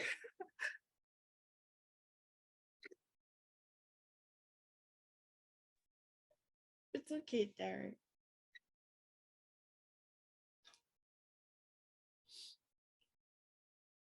So basically, it's okay, Derek. Derek leaned into art again, and it's through him giving himself time to get back into what he's always done growing up, that it became a prevention to his depression. Yeah, shoot, sorry. I don't want to like leave you guys hanging like that, but Oh no, it's okay, Derek. oh shit. Damn, I can't believe it affects me like that still. Like this is a long time ago too, but just to wrap it up real fast, because I know I got like only 10 minutes to talk, but yeah, exactly what you said. Like art for me is my antidepressant. So like I don't use art to like express my sadness the way like some creatives do. Like my stuff it's colorful, it's vibrant, but it's like my antidepressant. Like it keeps it at bay. I mean, it's a struggle still. Fuck. I'm about to like cry like big time. But yeah, sorry for swearing. We're adults, we can handle. Well, you know what, Derek? It's okay. I'm gonna have Lee. Lee, you have any feedback you wanted to share? Uh, yeah, I can give it just a little bit with that, man. Just like we're having this discussion too as well. Like with Jeff, the brother was talking about earlier. It's okay to cry. There's nothing wrong. Anybody, a grown man can cry. There's some of these people that's locked up for years. That you don't think they cry. They have their own time and cry. Everybody in this world, it doesn't matter who you are. It's okay to cry, and I think it's okay to let that out because you want to release some of that out there, so that way you can understand yourself a little bit more. And then when you do feel like it's okay to move on to the next step, you have gone to a point where you're okay now. So I think it's very important just to let that out, man. There's nothing wrong with crying. I cry. There's no shame in that. So it's okay, man, to be vulnerable and be sad and just, hey, it's all right, man. We all Thank you, gone through man. some things. So hey, bro, the art, what you're doing that's great, man. The talent that you have, you don't want to give that up. It's all right.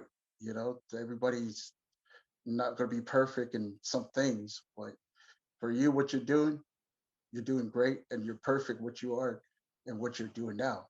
So that's all you got to do, bro. Is just keep it going, keep your head up.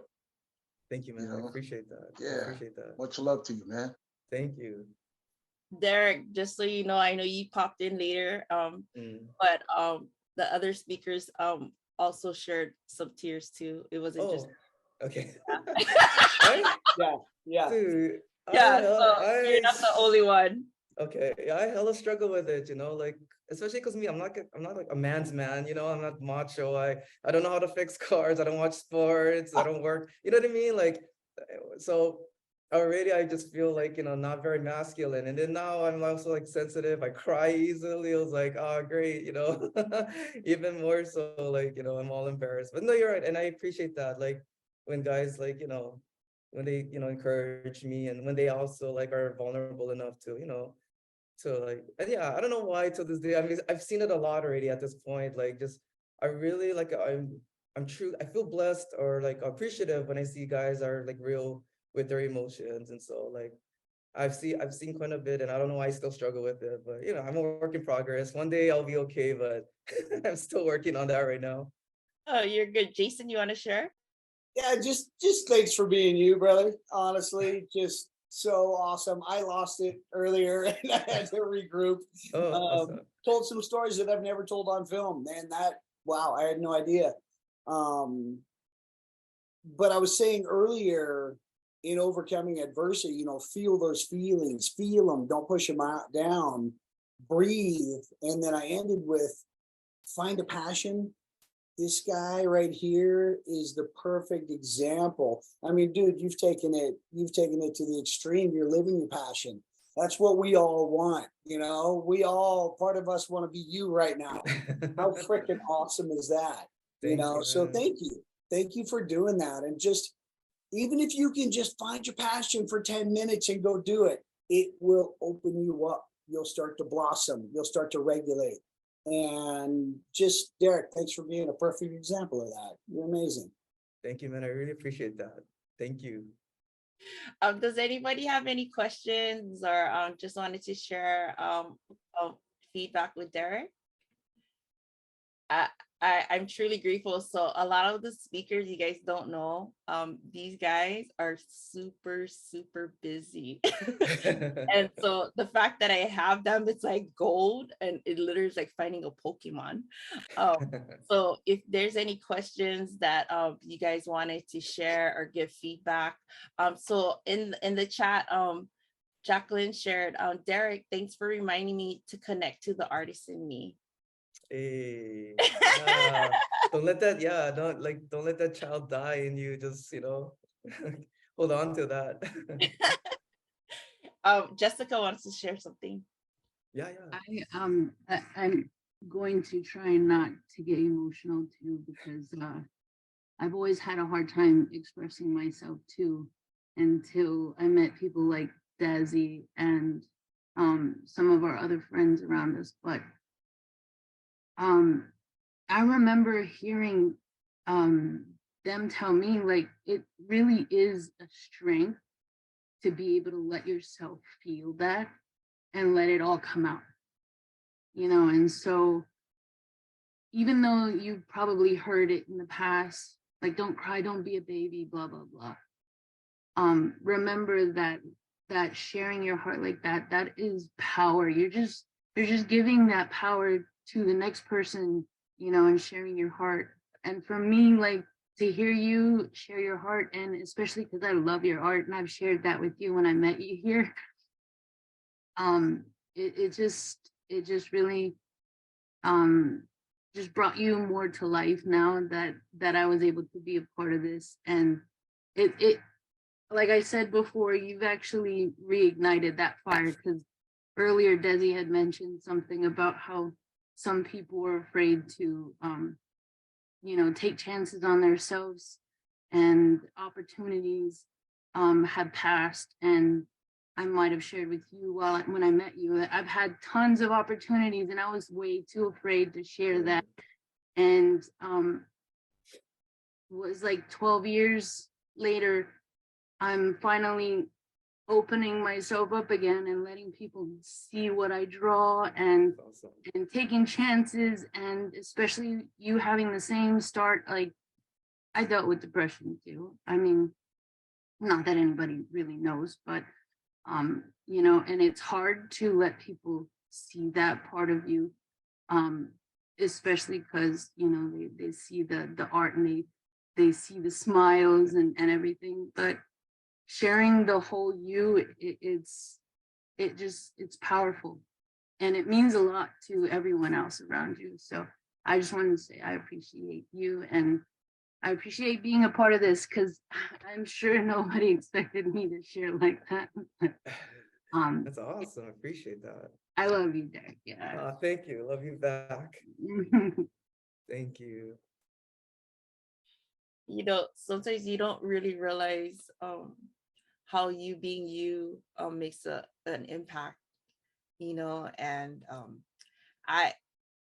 I'm just so grateful you took the time to share. I know you tend to shy away from people, but you show aloha through your art, and people feel it.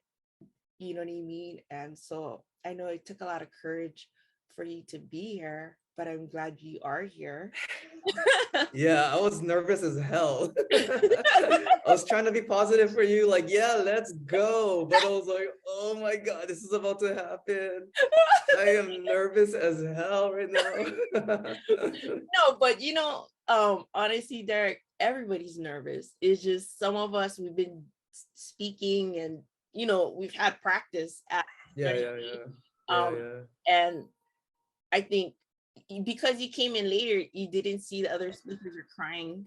Yeah. Because they were being vulnerable too. And Yeah. the reason why this summit is because people need to understand. We need to normalize people talking about their feelings and their emotions. There's no right or wrong. Right. You know what I mean? But we often feel there's a right way to feel or a right way to respond, and there isn't. And being an artist, it's about navigating and maneuvering yourself through life, and I think that's the beauty of what you do, and so I'm really thankful that you're here. Yeah, thank you so much. And again, Jessica, thank you so much for sharing your story. Like, it's amazing, I love connecting with other like creatives, and if they have the same story too, like that's inspiring to me too. No matter where they are, if they just started or they're in the middle or at the top, like, thank you again, Jessica. No problem. Anytime. And you can reach out if you ever need another sister to listen. Right on. I appreciate that. I'll be back in Maui for sure. Yeah. Awesome. Thanks, Jess.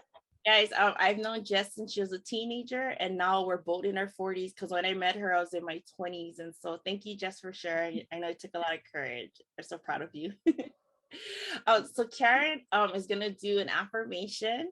We're going to have her fill in, and then we have our next two speakers coming up. So Karen, you want to go ahead? Yes, I think I want to share first that Jason has, that passion we both share about the brain, neuroplasticity, and what is this all about? I know I just have a minute or so. But I think a lot of us don't realize that 5% of our daily life is controlled by our consciousness. So think about it. 95% of the time, we function from our subconscious, and we don't even know what's going on, right? The childhood trauma. Des and I both suffered anxiety, depression. We're both suicide attempt survivors. And I thought I'm going to just share 3 healing affirmations that I think can resonate with anyone, any gender, any age. And I'd like all of us to just participate in this short affirmation. Okay, so I want you to lift your hand up and put your right over your left and just give yourself a hug. Okay, so as we say, I give myself permission to heal. Let's all say that. I give myself permission to heal. The next one, I think sometimes it's hard to believe, but let's all believe it.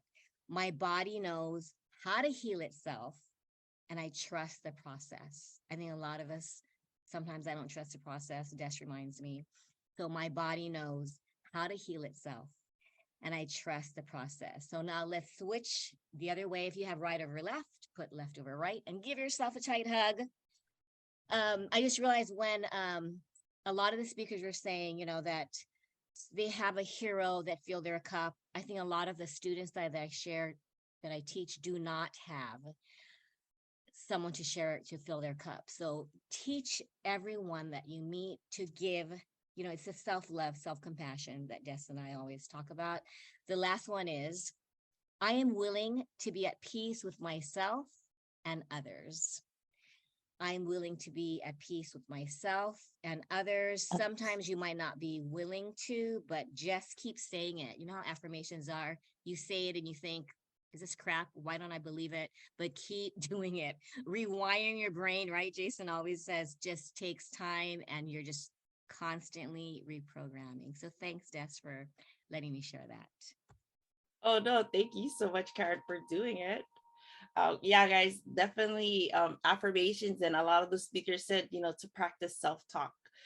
Sometimes you got to talk yourself out of not doing great things in your life, and don't get confused with nervousness as a bad thing, because it's just excitement. It's just energy, right, Jason? Everything is energy, and you just got to channel that energy like the Power Rangers, channel that energy like a Ninja Turtle, channel that energy, so we are actually doing decent on time.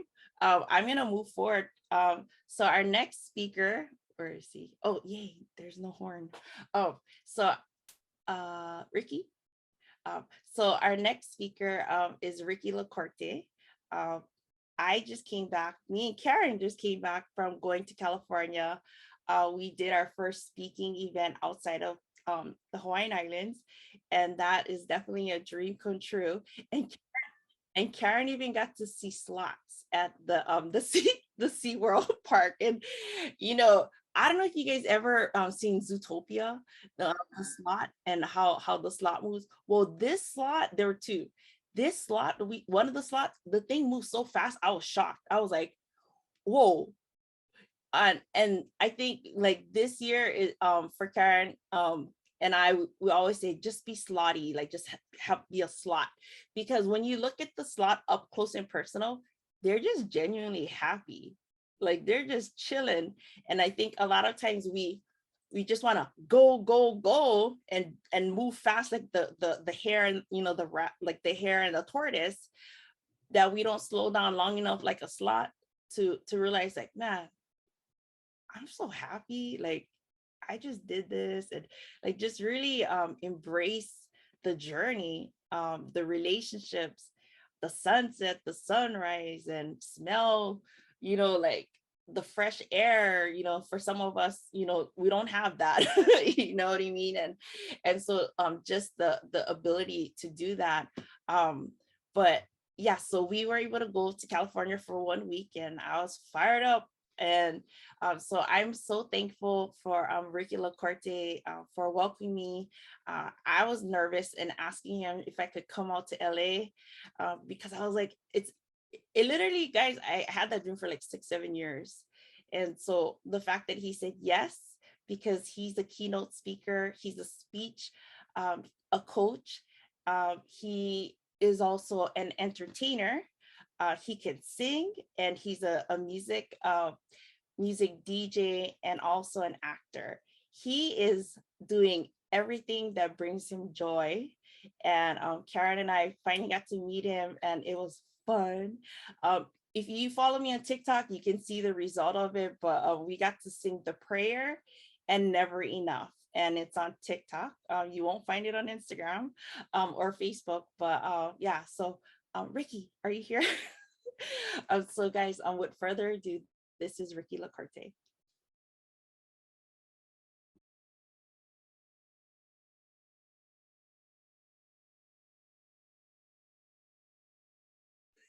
There you are. Hi, Ricky. Ricky, I can't hear you. Your volume. Uh-oh.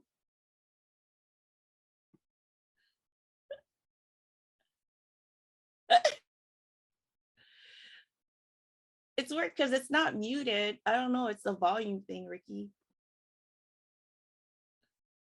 Hold on.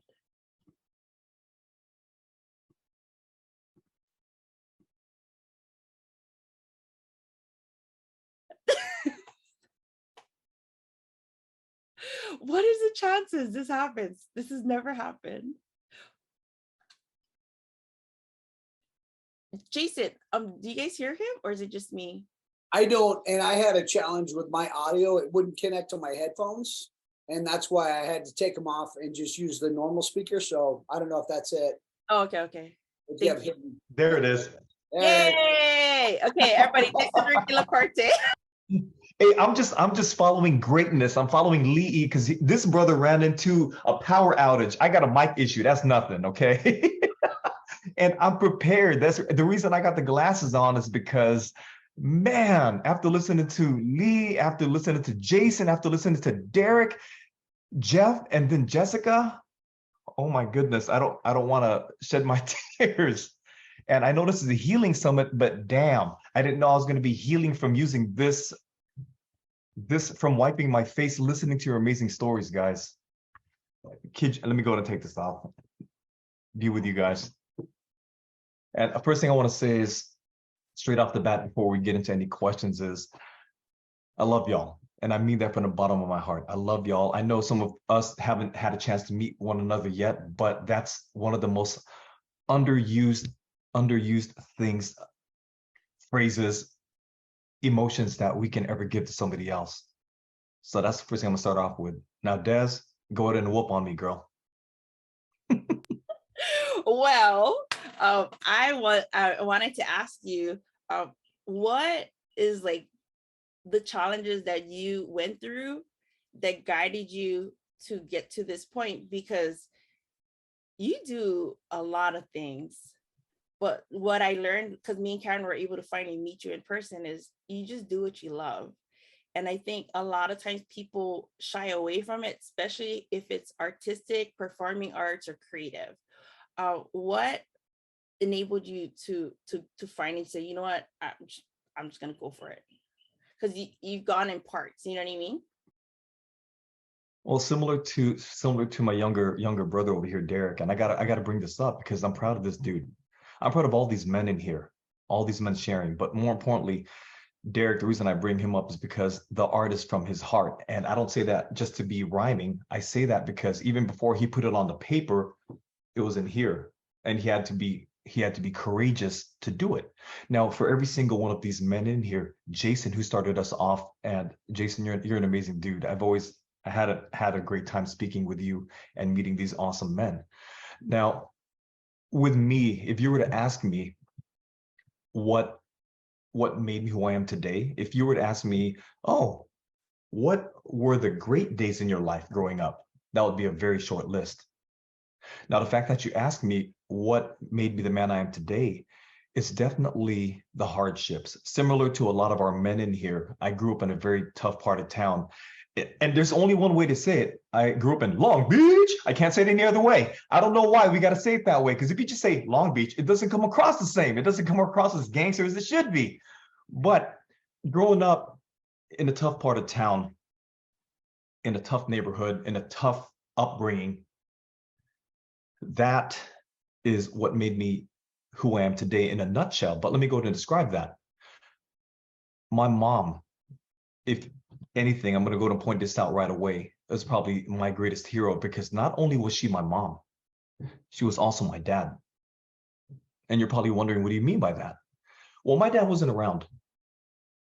He was always out in the Navy, doing his thing. And I don't say that disrespectfully. However, when he was around, my mom was still our dad, because my dad grew up from the Philippines. And in the Philippines, you got to be tough. If I shed a tear to my dad, guess what he'd do?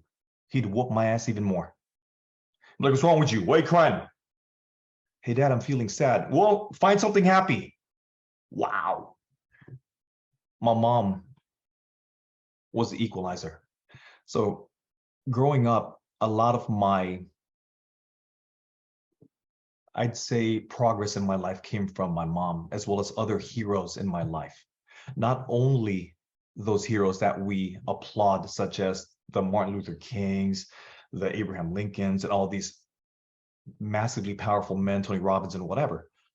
The people in my life who were the genuine heroes were literally the neighborhood teachers, the people who are within your community. And my teacher, my band teacher, who I will always bring up, if you guys had an opportunity to see my YouTube channel and see that speech, he was one of the biggest influencers in my life. And the art that comes from my heart is music. So me and Lee have something very much in common, as well as all of you in here. Music speaks to our soul. Words speak to our intellect. Sure, it may hit the soul a little bit, but boy, oh boy, when you hear that music, oh my gosh, you're just elevated to another level. You're just in a different place altogether, and it's amazing. So music saved my life. And you're probably wondering how. Well, I used to be a gang member. I was introduced to music because of this music teacher, the band teacher. And it changed my life because it gave me an option in my life. And the reason I don't want to go into too much detail is because I can literally stay here and talk with you guys for a day, just going through the entire process with this man, just applauding him for being who he is. And of course,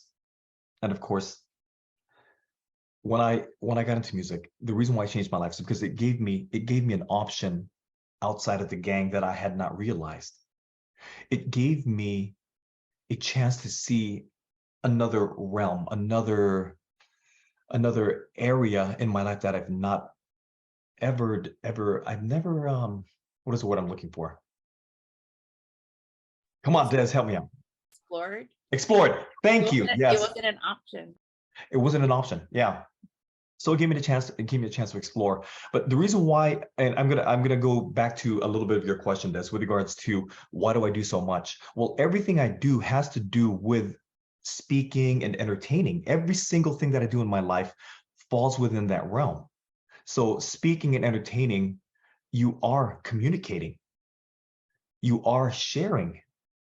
Even if you're on the big screen, like Lee, even if you're teaching even if you're doing art, you're speaking from what it is you've let and unleashed from your own heart. So in my case, I've always wanted to be a speaker. That's my art. I've always been a singer. That's also part of what I do. So everything that I do, art, singing, speaking, all fall under the same realm of communicating. And this is always, I know it's weird. It's really weird being a young dude at that age, and I wanted to be a professional speaker. I was like, what kind of weird kid are you? It's like, how early did you start using drugs, Ricky? So they were like, who wants to be a speaker? Nobody. I did. But I literally I had to go back to the band thing because I know it's I'm a little bit excited, just like all of the men in here, and you want to give your heart. I have to go back to the band teacher. I have to go back to the heroes.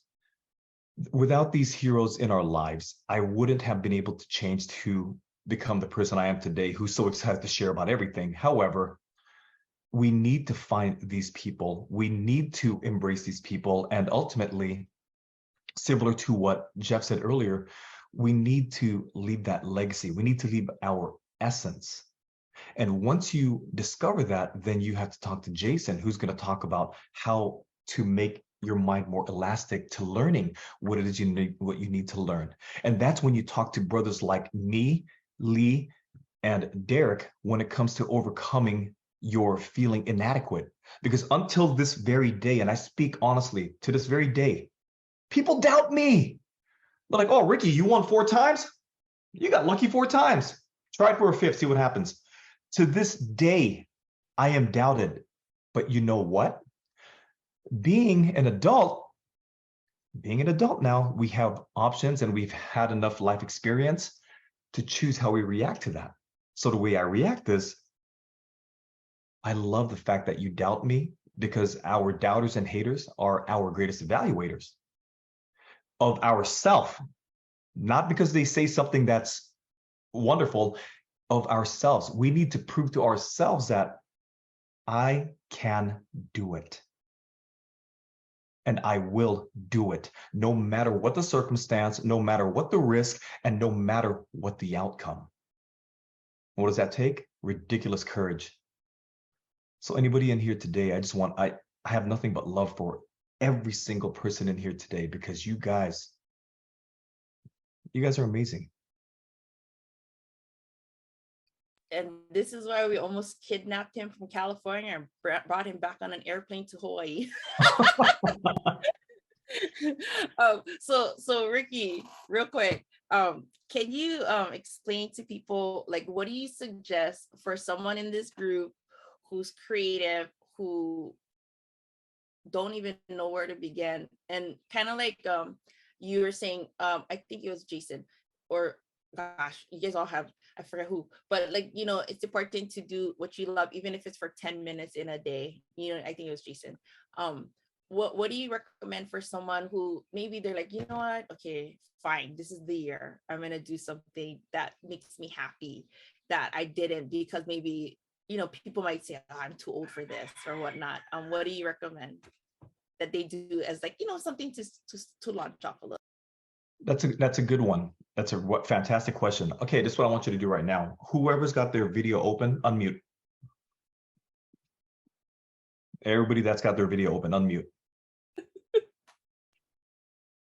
Unmute, everybody. Unmute. Okay, there you go. All right. Everybody scream as loud as you can. Who's unmuted? Go. Come on, let it out. Come on, guys. Now, I want to hear that Polynesian power. Come on now. Okay. Go, bring it out.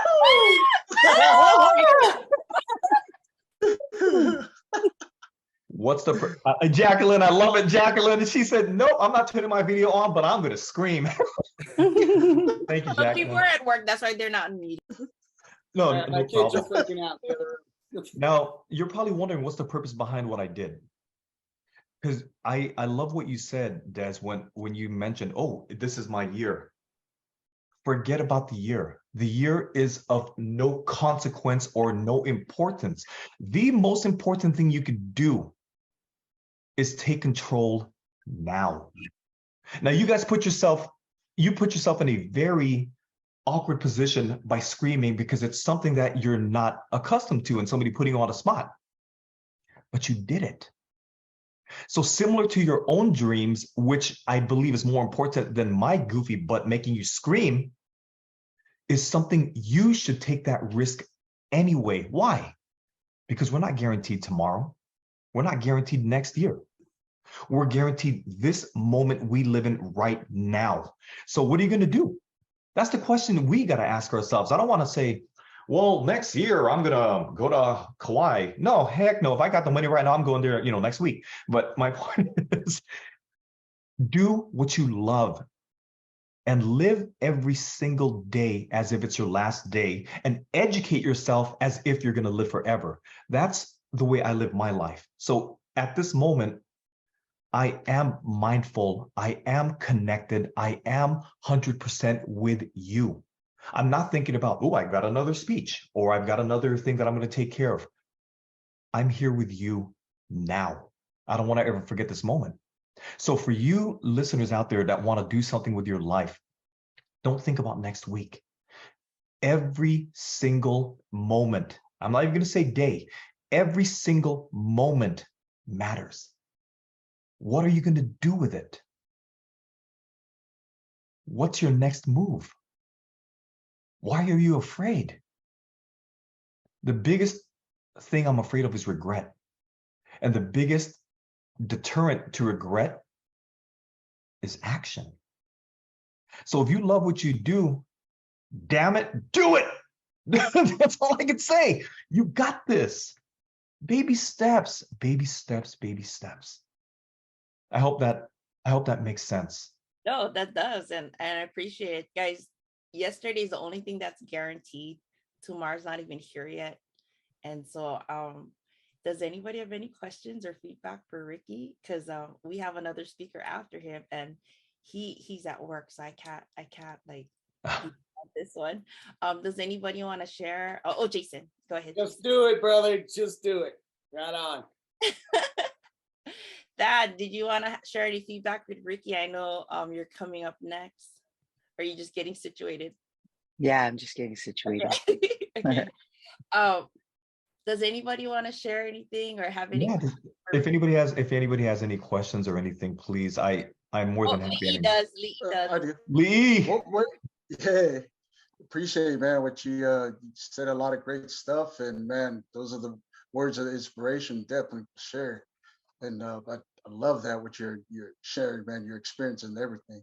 But my question to you, bro, is what were some of the changes that you had to do to Thank you. to become Thank you. what you are today? See, brother, the reason why I avoided that and the reason why I was a little bit disjointed with my first answer is because number one, I was excited to share with all of you, and that's I'd say that's my weakness because I want to share so much and just give so much of myself because of love. Now, going to your question with regards to what I had to do, I literally, when I was a young man, I was full of hatred. I was full of anger. I was full of violence. I was full of just complete and utter chaos. So what basically led me to today and becoming this, what I am right now, is understanding and learning and having somebody support you and love you. Now, I love what one of you gentlemen said about choice. However, when you're that young, you may not know what the right choices are. And I for sure didn't. So, sorry, Lee, give me the last part of your question again. I think that was the question. Basically the change. Yeah. Yeah, yeah. Okay. Okay. So the change literally, the change, and this is interesting. My mom's online right now. She's at a basketball game. Just, hey, love you, mom. How are you doing? You know, she got that classic hat on. But every time I see that coach logo, it scares me because I know you beat the hell out of me with that coach belt. So that's mom right there. She was one of the biggest changes in my life. I literally was a hardened, crazy boy back in the days. But when you see your mom cry and break down with tears, similar to what you gentlemen said, wow. When it comes to hurting somebody or having this emotion, I hurt my mom. I made her cry. I thought I was a tough dude. I wasn't. When she cried out and she showed her vulnerability and she shared it with me, I don't know what to do with you anymore. I mean, in so many words, it absolutely broke my heart. And from that point on, I know I needed to make a change. It wasn't easy, but step by step, like all of you gentlemen, all of you wonderful, amazing women in here as well, took one step forward, 3 steps back, 2 steps forward, 1 step back. It's going to be that way no matter what. That climb is always going to be that way, even at your current level right now. But all you got to do is just keep climbing. And that's what I learned from the change that I've made and from the wonderful heroes that I've had in my life, including every single one of you guys in here today. You're my heroes, and I'm going to continue to grow. I'm going to continue to progress, and I'm going to continue to having each and every single one of your backs when you need me. I hope that answered your question, brother. Well, Ricky, although we'd love to have you share some more, I'm gonna pass the baton to Thaddeus. So thank you so much for sharing, and then we can get back to you. Auntie Sue, thank you so much for being with us. I see you. We had an event and we had her share about what she learned about raising Ricky, and let's just say Ricky gets his skills of speaking from his mom because she's great. She's real. And she's funny. But my next guest is Thaddeus Park. We are both he's on Oahu, I'm on Kauai, and we're both podcasters, and we're both parents. We're both single parents. And I'm really honored to have him here. In just a short time that we've gotten to know each other, I knew him from what he does. He does marketing for big events on the island of Oahu. So I knew him more so on that end, and then he ventured into the podcasting world. I was like really inspired, and the one thing that stands out for me with him is when we did the interview, and he said the reason why he does the podcast is that one day, I feel emotional, he won't be here, and everything that he puts out on the podcast is going to be a way for his daughter to reconnect to him. And, I think like even this summit, I think of it like that. One day our kids are gonna have to find a way to remember us, and it's gonna be through something like this. And so I'm so honored and privileged to have Thaddeus here. And sorry, Thad, I didn't mean to cry. Yeah, you making already. um, I'm not gonna be gone anytime soon either. I know. It's like distant future. But guys, with further ado, this is Thaddeus. Aloha, how's it? How's everybody today? Everybody's doing great. You missed out. I'm just gonna put I'm gonna preempt this, Thad, so that you know all the speakers got emotional. Oh no. They ended up sharing stuff they didn't know they're gonna share. So if you go about it and you share things, I just want you to know. I know you popped in after the fact, so everybody had their moment. All right. One of the you're one of the most heartfelt people that I know. You know, in the Hawaiian Islands, and so can you share with people why was it important for you to do your podcast? Because the podcast came from your heart, and it's something that is still new. It's only been a few years. Can you share with people what led you to do the podcast? And you can, you know. Okay. Well, for me, I'm a big fan of podcasts. I listen to a bunch, and I always thought it'd be something fun to do. And being that I like to talk, it was a perfect fit for me. So during the pandemic, I do promotions. So we were shut down for all our promotions. So at the time I was taking care of my mom. She had ALS. So day in, day out, I was doing everything. If you don't know ALS, it takes everything. Speech, any muscle movement. So she was basically just living. So we had to do everything for her. But I would always have that dream of doing a podcast. I had time now because I work in the medical field as well. I'm a med tech, but everything was shut down. So I had some time. As a creative outlet, I tried to start it and kind of help give me a lot of focus away from what I was dealing with my mom, or like a little bit of break of that. And then it became a way for me to just have one-on-one communication with people I know or celebrities or whoever. And it, for that moment in time, it kind of got me to focus on something else. So for me, that's kind of what was the reason why I got started. And then I also started to think, wow, all these conversations are being recorded. They're going to be on YouTube. Eventually, when I'm gone, which isn't going to be anytime soon, my daughter or even my grandkids can look back and kind of know the person I am and hear me talk or have conversations with people. And for me, it's kind of a cool thing. And every year I do a episode with my daughter at Christmas. So we did it 3 times. This past Christmas was 3 times. And those conversations throughout the years, I'm hoping that will mean something to her when I'm not around. Oh yeah, no, to have a conversation with your dad, that's really awesome. You know, a love from your father has a special way of helping a girl grow up to be a woman, feeling secure and feeling loved. I had a question for you. You know, you take the time to spend quality time with her, you know, like on a day-to-day, week-to-week, and you make sure you take her on vacations and whatnot. Who taught you to be present with your daughter, to just really be involved with her? Because I see you, and I know you take breaks and you acknowledge and you let people know, I'm going to be spending time with my daughter. I'm going to take a break, right? What has influenced you to be the type of dad that you are today?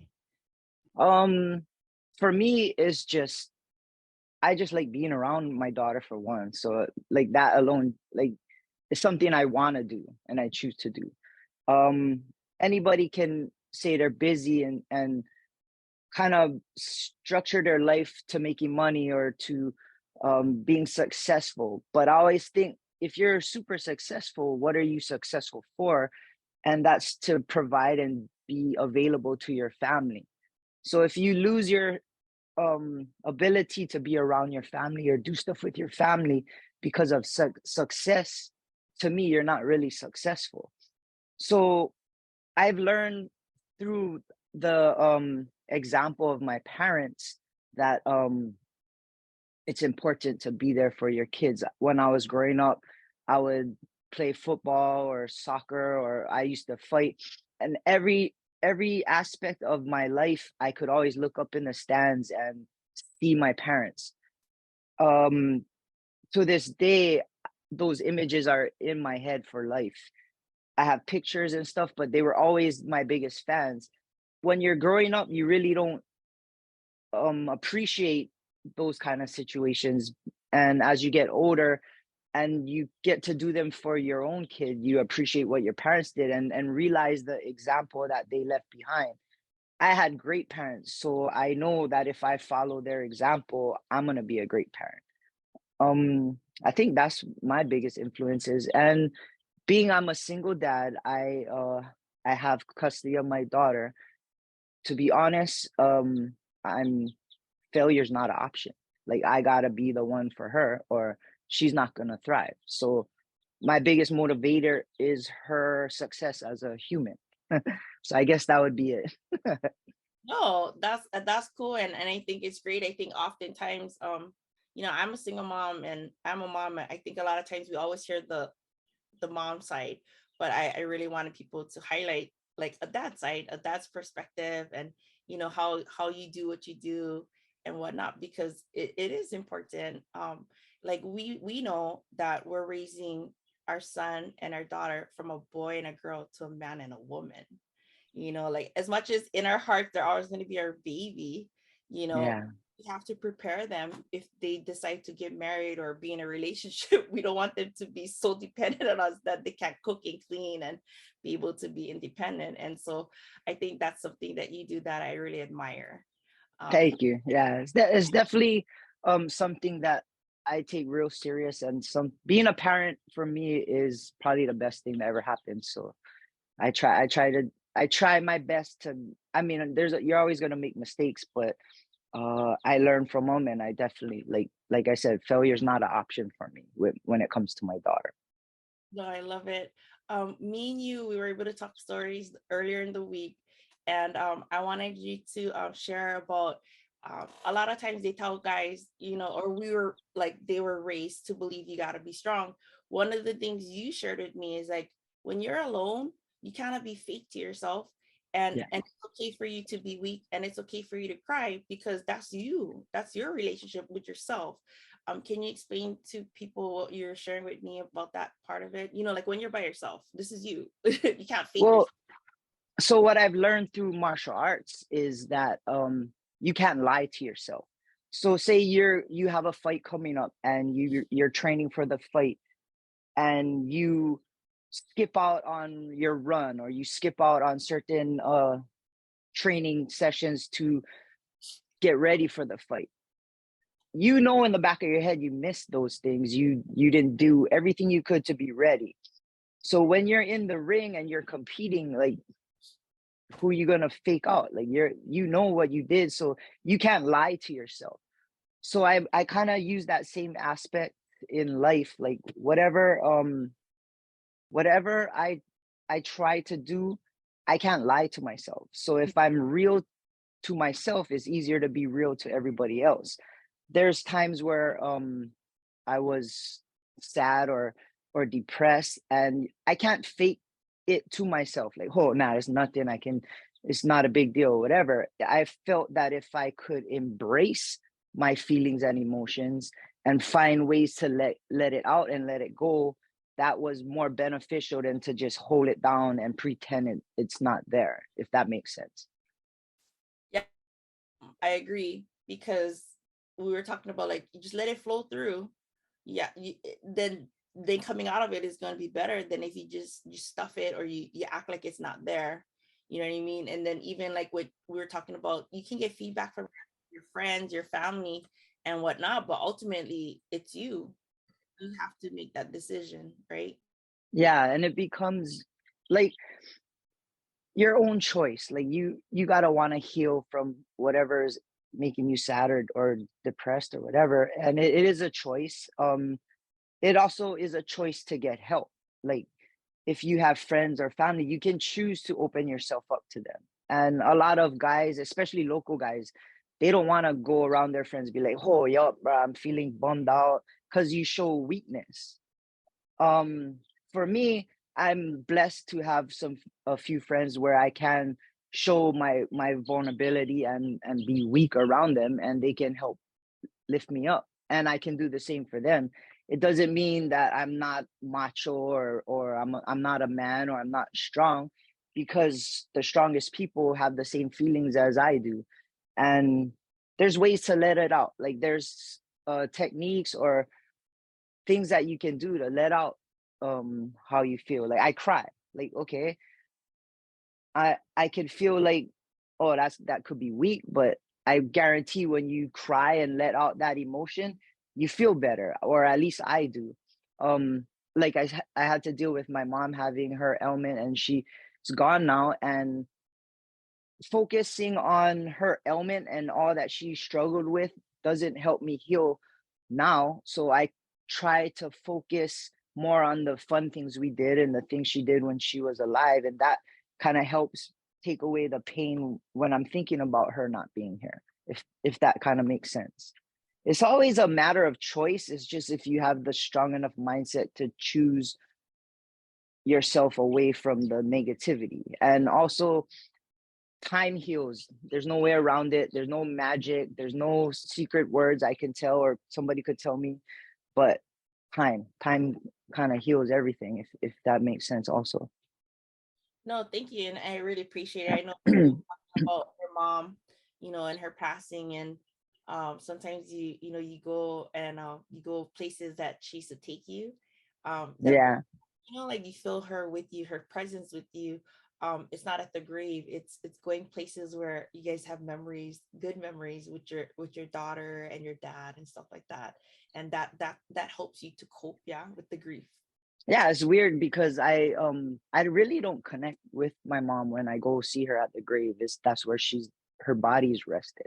I connect more with her in areas where I spent with her or did things with her. So sometimes like I'll go to those spots and just reminisce or recollect on moments that I spend with her. So for me, that helps me healing versus going to her grave and putting flowers where her physical bones are versus where her mana is in all these places that she shared with me or my daughter. So for me, going to those places, I connect with her a lot more. Oh, and I appreciate you sharing that. So guys, this is a time if anybody wanted to ask questions or to give feedback to that. It's open right now. He's got a lot to share from his heart, but does anybody want to share anything? I'm thinking Jason wants to say something. Thank you for sharing those stories about your mom. Seriously. Right on, bro. And like I said, I lost my mom, then my sister, then my dad, all within a period of 3 years. And it really took its toll, and it took some time to really realize. I remember one day picking up my phone because I was so excited that I just accomplished. I can't even remember what it was. And I grabbed my phone, I called my dad and literally let it ring. And then I'm like, oh, wait a minute. He's not here anymore with me physically. And that was really, I don't know, just daunting for me. But just thanks for being raw on that. It's like, it took me a while to realize they're closer to me now than they ever were. Yeah. But it took time. Even though I knew that, I had to grieve, and it took time. So yeah, thank you. That's awesome. Automatic. Yeah. And I feel like talking about your emotions and stuff, I mean, you got to be selective who you share your soul with, or your conversations that are deep, but they're that's part of healing, talking about it. Lee, you wanted to share anything? Sorry, I'm calling on the people who normally are willing to talk. Uh, well, I just want to say, first of all, thank you, for sharing that. That was a, great story that you shared with us. And big ups to you, bro, with the podcast and what you're Thank you. doing. Yeah, that's really inspirational too, as well, because you're a single father, and for that, uh, I applaud you for to take care of your daughter, because that's more important than anything else. Like Yep, you said, exactly. I like that what you said, that failure is not an option, and those are some of the things that you got to understand. Life gets tough and all that, and hey, big ups to you for that. You standing up for yourself and you keep it going. And I think I forgot what the question is already. So I'm rambling because there's a lot of thoughts. There was a lot of questions, but there was one I wanted to ask. But Was it about grieving, or was it about like I, what? part of that too. What? Okay, this one. This is simple. What keeps you going every day? Um, for one, I enjoy life. Like, I have a lot of friends. I have a lot of close people around me, and experiencing my daughter grow up keeps me going. I like to help and talk to people as well, and that keeps me going. But I think what keeps me going in Hawaii, we have this saying aloha, and I feel like I gotta be an ambassador of aloha for some reason. I don't know why, but that's part of my personality. And it gotta start with me, and it gotta start with people in Hawaii, because honestly, this whole planet needs aloha. And there's only there's only few people that are trying to be an example.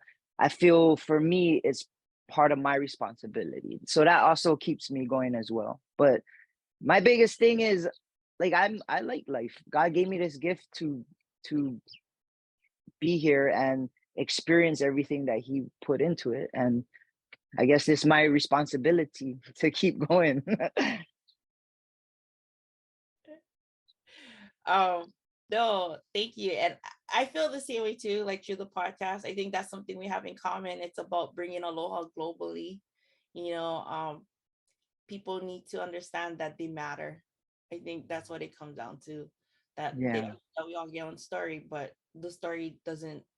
If you come from a really hard life, it doesn't negate how your self-worth. Like, just because you get more colorful background, that doesn't mean you're less than someone who's never had the same challenges. Yeah. exactly. And everybody's problems and challenges are different. So you can't um grade your level of struggle with somebody else's, because it's not the same no matter what. Like, a little thing to somebody else could be a big thing to you, and vice versa. So I understood in life to respect everybody's problems as their own, and don't kind of grade it according to what I'm experiencing. That kind of what I always think about. Question. Oh, Jess, you're you're muted. Oh, Karen, you want to say something? Yes, I never realized that leaving a legacy, because Jess and I do stuff online all the time, and my daughter's like, "Oh my gosh, mom, what parenting tip is next?" But we are leaving a legacy, and for you to remind us that when we're gone, that's what we leave behind, and I just love how you interview your daughters, and I did the same, and it's insightful, but it's also a way to learn about our children, and to just leave something behind. I just love that. Thanks for letting us. Yeah, and I had a bad situation where one of my guests, who was a radio host, he passed away, but he was one of the guests on my show, and his mom messaged me and was happy that she could go on YouTube and watch him talk and converse with me, and it made her feel better when he passed away. And she says she visits that episode a lot. So it's not just for me and my daughters, could be for other people's legacies as well. Ricky, you want to share something? Dude, you rock, man. Thank you, bro. That's all I can say. And the fact that you made that choice and you're being courageous enough to do what you got to do, being the dad and the mom at the same time. So my mom could relate to you. More power to all you do, brother. And I like what you said with regards to when you get in the ring, because whatever work you put in on the outside is what you're going to get when you get on that inside. Yeah. So that was a perfect analogy. Thank you, brother. And you can't cut corners and trick yourself. Mm-hmm. You know what I mean? Like if okay, I'm just gonna not run today, or if I'm not feeling up to training or whatever, like all those corners you cut, it'll come back to you. And you can't fake yourself out when you're standing in the ring and this guy wants to pound you out and you didn't prepare how you should have. So that kind of situation can be applied in life. That actually taught me to be creative, brother, because when I was in the ring, literally you got to find creative ways to get out of it, because the dude's going to knock you out. So who's going to want to punch a dude that goes, no? Yeah, exactly. Nobody. No, thank you. Awesome message, brother. I think the one thing that I also appreciate is, they often say success is different for everyone.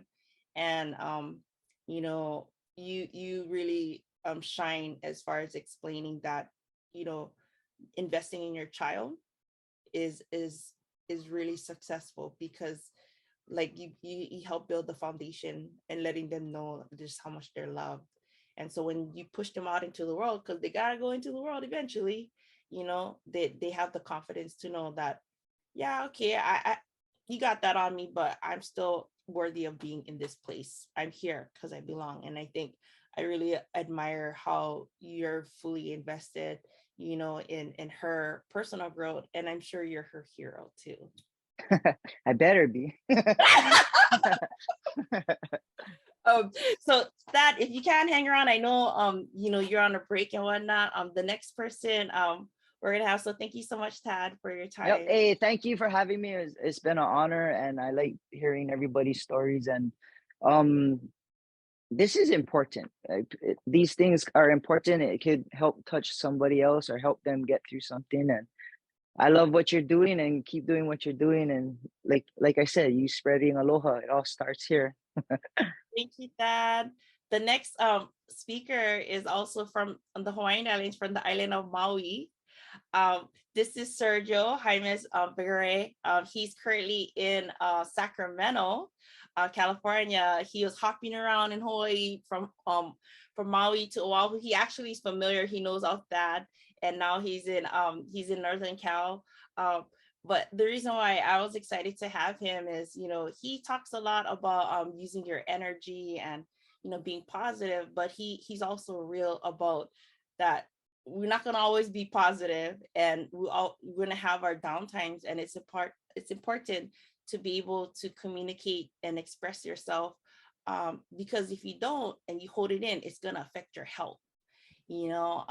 He's a dad and he's a husband, and he just became a dad of 2 recently. And so, guys, with further ado, this is Sergio. Ooh, what's up, guys? How's it going? Stoked. I was listening. We're putting down our Christmas stuff, so I was listening to you guys, or putting down our Christmas ornaments and all that. But no, yeah, thanks, Des and Karen, for putting this together and bringing us all together, because yeah, like Tad was saying, this is much needed, like even if people can't be here live, like we can share the stories we heard, but also like people can watch, the replay and all the good stuff. But yeah, stoked. I think I used to work in the radio, Tad. I used to work with Aloha Broadcast back in the day, doing promotions and marketing. So oh, nice.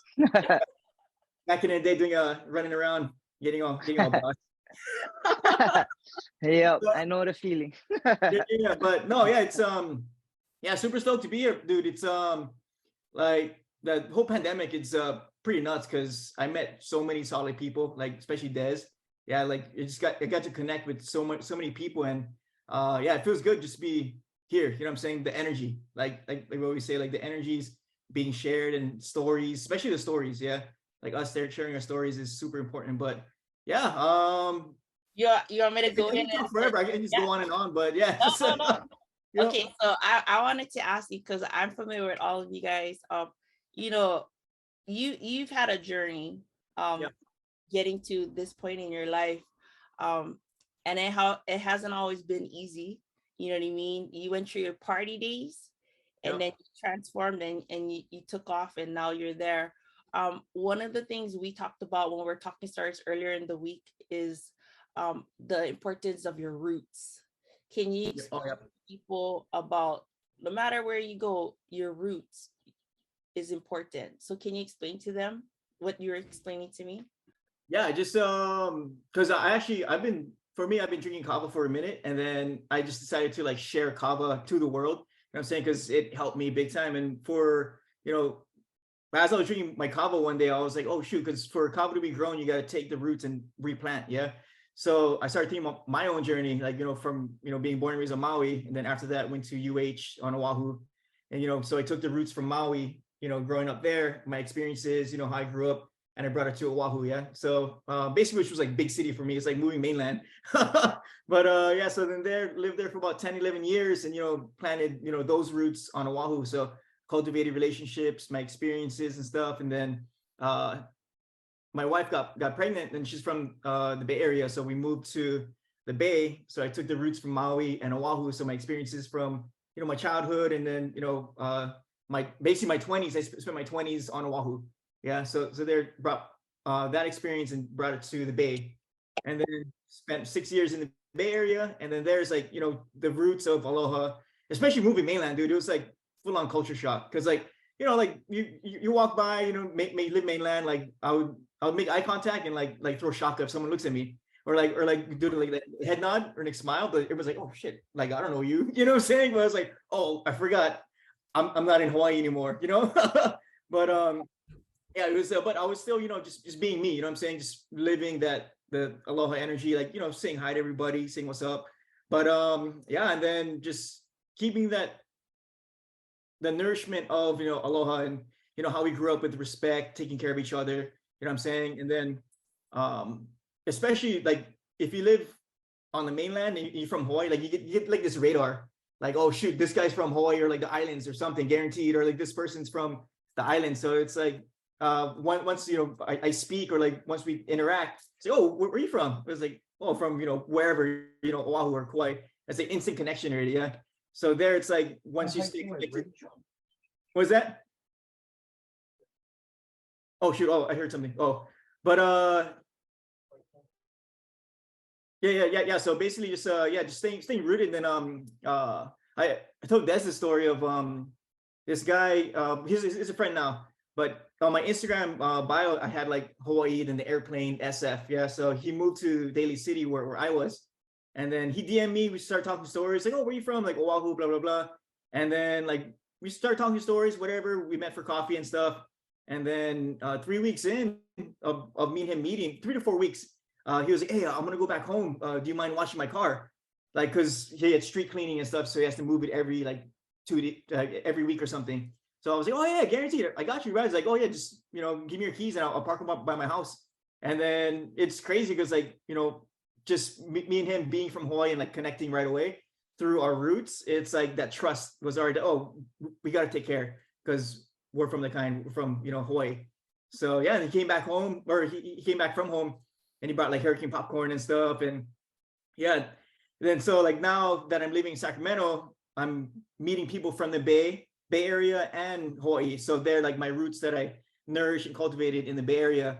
My experiences, I can relate to those people and say, oh yeah, where'd you live? Like, oh, South City, Daly City. I say, oh, my family lives there. So there we can connect even more. So there it's more of, not like still nourishing your roots. And for me too, it's like people still like DM me, or like, old friends like, oh, are you back on Oahu, or are you still Oahu? It's like, oh no, I moved to California a long time, dude.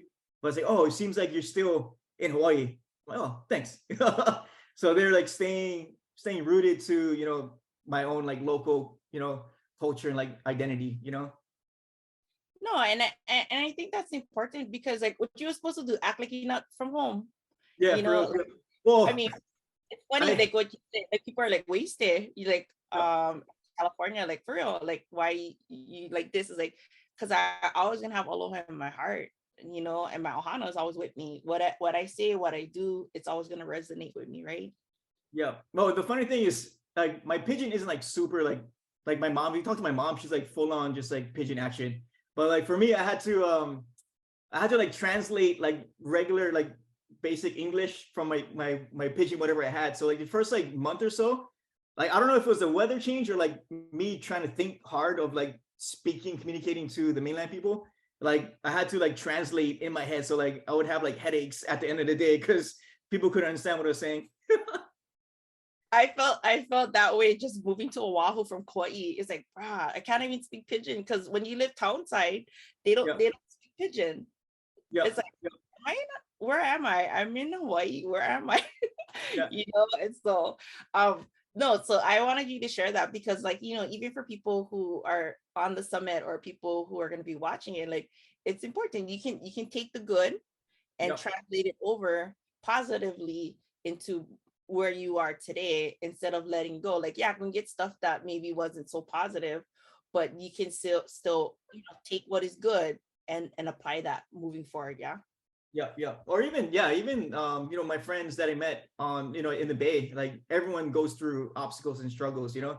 So like even for me, like sharing, you know, how I grew up, like with, you know, my obstacles and struggles and stuff, I connected with good friends through that way. So you connect through like struggle and pain, but also, you know, you also connect through the goodness, like, oh, like sharing like you know, the way I grew up. You know what I'm saying? I think Thad was saying something about like you don't really realize like how you grew up and how special it is, you know, until, you know, you leave or something happens, like you get a child also.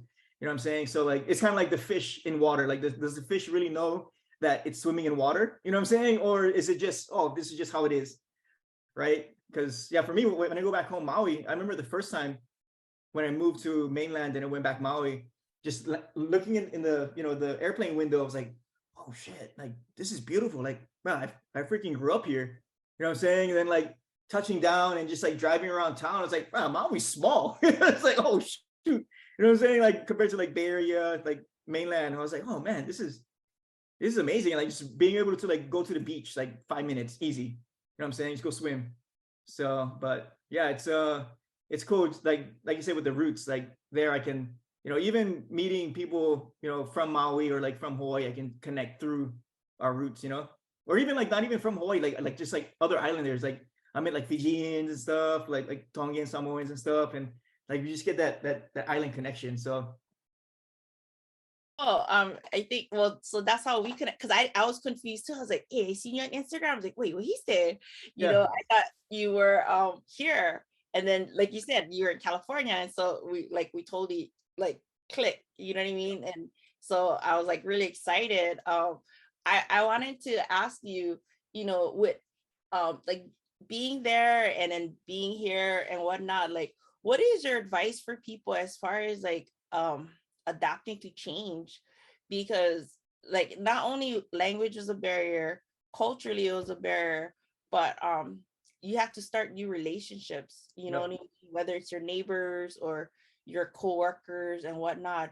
I felt like when I look at you kind of like infused everybody with the Aloha spirit, that they learn to be collaborative. Because I feel like sometimes in the mainland, some people, they tend to be more independent, you know what I mean? But I noticed that you kind of like created opportunities to people, like even reading books, you know, like you read story time, but like you just kind of, so can you give any tips for people how to integrate when you're moving into a new place or, you know, in a new situation? Yeah, I think for me, because I moved because Elijah was born. Yeah. So like Joby wanted to, she's from, like I said, the Bay Area. So since she lived with me on Oahu, so she wanted to be with her family. So I was like, you know, I tried to convince her to stay, but she was like, oh no, I want to be with, you know, my family. Like there's more support there. Because on Oahu, just me and her. Yeah. I had my friends and stuff, but as far as family, but yeah, it's just, I just like for me, it was like, just like tapping into like Hawaii, like for real, like just tapping into myself, but also realizing, okay, like I'm here because of my family. Yeah. So I'm here because, you know, Elijah's here now. I even like, you know, my growth, like I was already working on myself the past like what, like four years as far as like consciously like developing spiritually, mentally. But once like Elijah was born, I was like, okay, time for real, like stop messing around. He was like, all right, you got to get your stuff together, dude. So there it's like I had a good like in a solid inspiration and like a reason to really like just move forward. But then once I, got a job at it, because I was doing a personal training, so I got a job at a commercial gym. And then I think I was always just like the type to just talk story, you know what I'm saying? So like for me, I would just talk story to people and like just share, not everything, but just like, oh yeah. And the whole being from Hawaii, if you move to the mainland, it was like, go Hawaii, say, oh, Hawaii, oh, it's like, oh, I always get like, why'd you move? You know what I'm saying? That's like the number one reason that I always mess with, oh, the weather sucks. I always like mess with them and stuff. But yeah, I think the catalyst was for me, like, was really for real, like my family, like the reason why I moved, and also me being already able to connect and talk story with people, but also like sharing, me being from Hawaii. I think that was it. So like basically like, your inspiration, still being true to yourself, and then just being open. Yeah. So Yeah, no, you're like me. If I see a rock, you're gonna become my friend. You know what I yeah. mean? Yeah. Oh no, yeah. Like whenever I'm driving, because like I before in the Bay Area, I used to climb trees like a lot because there's trees everywhere. In here, there's not so much, but like when I'm driving, I'm like, oh, that's a good tree to climb. I would like actually like tell Elijah, like, hey, check out that tree. So like in like I guess like inanimate objects, I can make friends with too. So So Serge, I wanted to have people have an opportunity to ask you questions and to connect with you, just so you can be encouraged. So there's two people in the group. One lives in Maui, and one is used to live in Maui, but now Utah. And so, does anybody have any questions, or you guys want to give some feedback to Serge? Not as much questions, but dude, thank you. Seriously, like, we were talking about trauma in the beginning, and I'm like, well, moving to the mainland was trauma in itself. You know? So it's, dude, it's Hawaii's its own beautiful planet, and you can't explain the spirit of aloha. Everyone thinks it means hello and goodbye. And it's just you can't explain it. It's just who you are, and it's beautiful. And yeah, I'm still only slightly in denial that I live in the mainland. So I'm getting over it slowly. Yeah. Right on. Cheers. Denise, did you want to share anything or ask a question?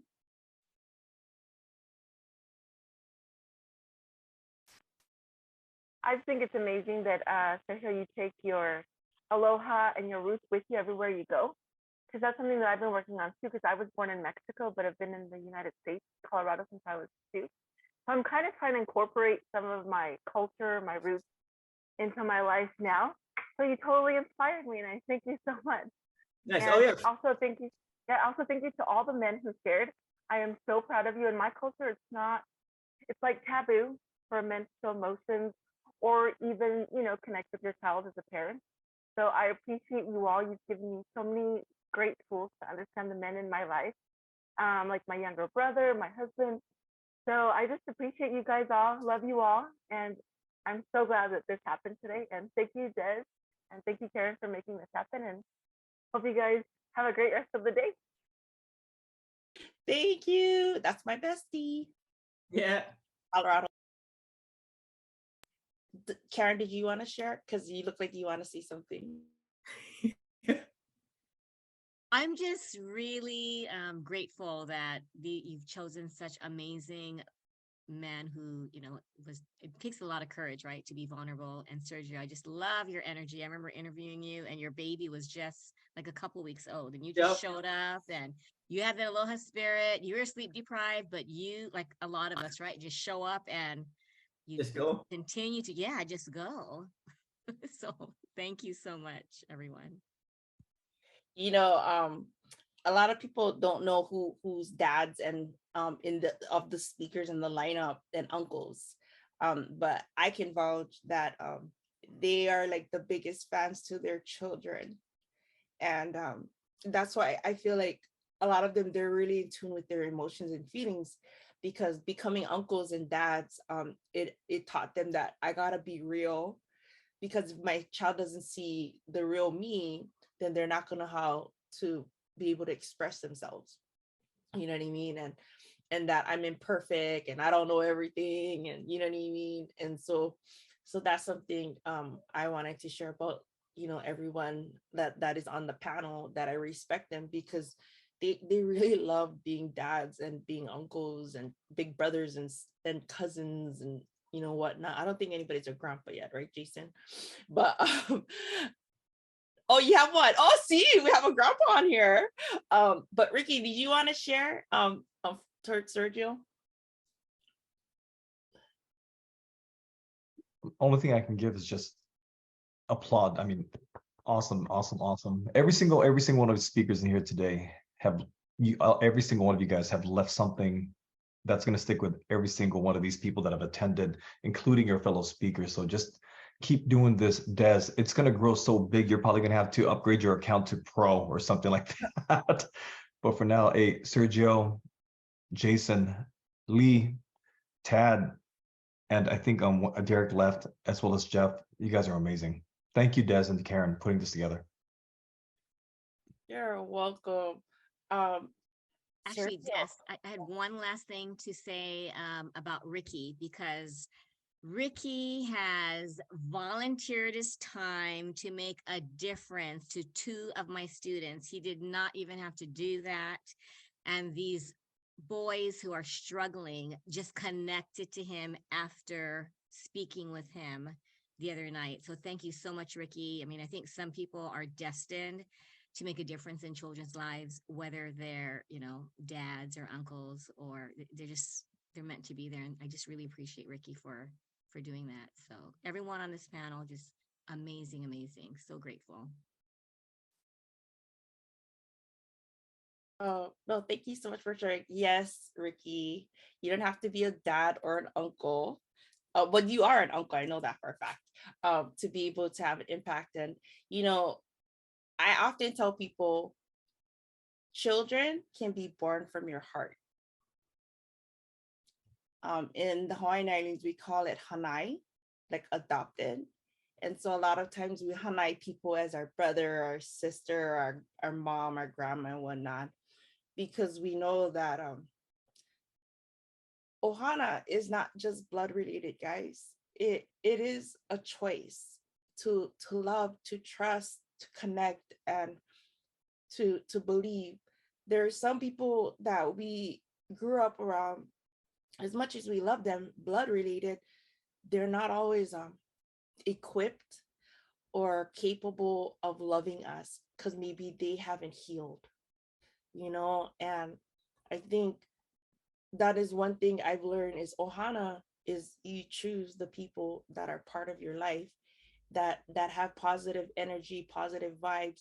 Not that we don't have problems, we do, is just you can be safe around them.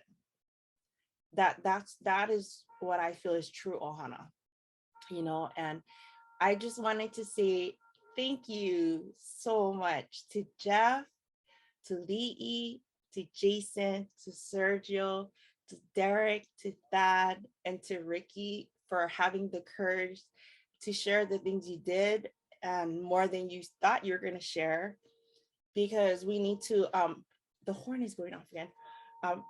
We need to normalize being able to talk about our thoughts and our feelings and not worrying if people judge it, because people's judgment of us doesn't have to define us. And I'd rather be the person to still do great things even when people doubt me. But I just wanted to say thank you so much. I absolutely love you guys. I'm always here to back you guys up, and all the women that are in this group are so grateful to see this, because we can sometimes assume we think we know what you guys think and feel. And today you guys prove that we don't know, and that we can have a more open mind now to the men in our lives. They weren't all taught how to be open. And I think what sets you guys apart is you guys have taught yourselves to be open to getting help. And so rather than judging, we need to be compassionate and empathetic towards the men in our lives. And thank you so much for opening our eyes and our hearts and our souls, and for people who are watching the replay, that they can feel inspired. But we have some time. Does anybody else want to share anything before we go? Jason? No, it's just honestly, it's just so many mahalos. Thank you for having me. I shared some things that I've never shared on camera before, and thank you. That really helped. It cleared a lot for me, and I'm sure I'll be processing that for a moment to go. So thank you. No, thank you so much. And thank you for asking questions and giving feedback throughout the thing. You know, not everybody is naturally talkative like me, you, and Lee, and Ricky, and Serge. So, and that. So thank you so much for participating. You guys are amazing. I love all you guys. Serge, you want to say anything? Oh no, yeah, I just want to say, like I told you yesterday or 2 days ago, and like, thanks. I appreciate our relationship. You know what I'm saying? Like I said earlier about like COVID, it was like a blessing in disguise because I've met so many solid people just like online, like for real. Like one of my good friends now. She's a client for since 2020, but we met online because of COVID through a parenting group. And like it's already 2023, so like we've been friends almost 3 years already. You know what I'm saying? And I think me and you, we already knew each other for almost 2 already, which is Yeah, pretty. You know what I'm saying? So, and you know what? It's funny because I feel closer to you than people I've known my whole life. You know what I mean? Yeah. And so, guys, just so you know, so I did a speaking event December 17th with Ricky and Karen, and then Serge and I are going to be doing a speaking event in Sacramento in June, the first Saturday in June. We're trying to get Ricky to join us, but we're not forcing him. So we're going to be up there. And then I'm going to be going like different parts of California and then making my way back to LA. And then if anybody's ever interested, if not this year, next year, coming to speak in the Hawaiian Islands, please let me know. Because like between the people from the Hawaiian Islands on here, we have connections and we can figure out a way and we can all brainstorm a way, to bring it to here. I know Jeff, I've known him for 6 years and I've been wanting him to get to the Hawaiian Islands, and he's freezing right now. It's like 40 degrees. He's like, yeah, I'm down, to come this way. But I think what we just did, I think it's something we can consider doing in person. I know we're still adjusting and whatnot, but Sergio is definitely someone who knows how to make connections and network. And so we're going to swing to Sacramento, and from Sacramento, we're going to swing all over and drag Ricky and Karen with us whenever we can. Yeah. Lee, you have any final words? I just want to say something real quick. I'll first of all say thank you, Deslynn and Karen, for putting this lovely summit together, and appreciate everyone that shared their experiences and their stories as well. And I learned a lot today, and this is very helpful and heartfelt as well for me to continue to do even more, because now it's just one of those things that I'm inspired by a lot of these people right here that I have never met. And for what Sergio was saying, stay true to yourself. And I think that's the key right there. You stay true to yourself. And for me, I'm still a student to the film game, and didn't go to school and all this and all that. But I don't have all the answers to all the questions, but all of us can try to find the answers to the question. So not everybody's going to be perfect right away and all that. But for that, with being said, I know everybody in here is great, especially all the speakers and the lovely ladies in here that participated in listening to our stories. And I just want to leave something here, this quote. I would say this: it's embedded with me in all times now, and it's helping me. Here's the quote for you: the reason why your path is harder is because you have a higher calling.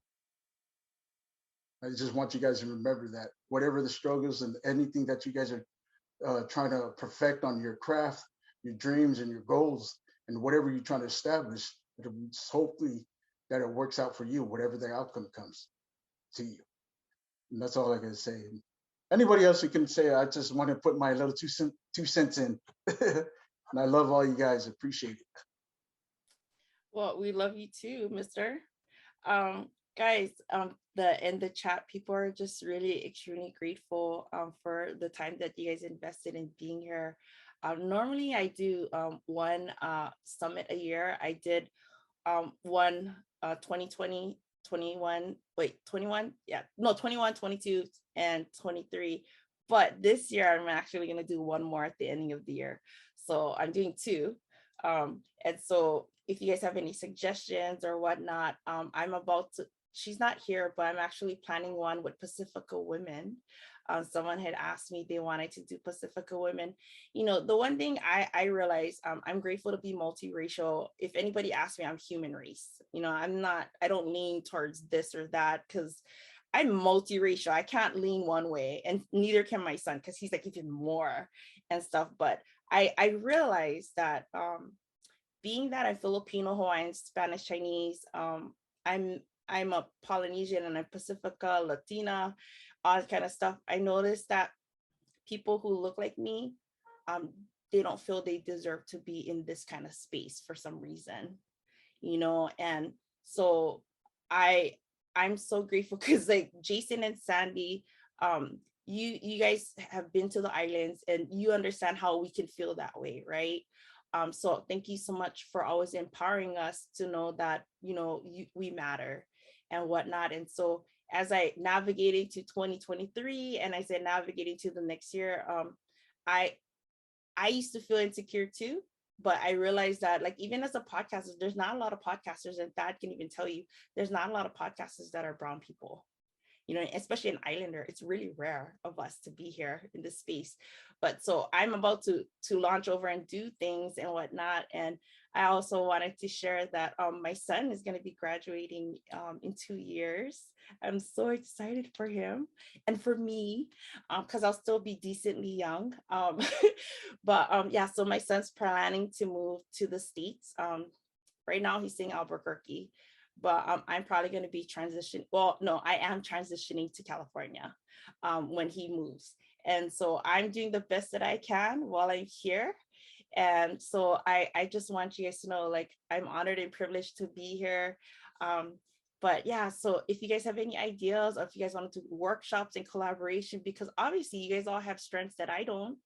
But if you guys want to do any type of workshop, whether it's free or monetized, please let me know. Me and Karen are here to be a back support for you guys, especially for the male speakers.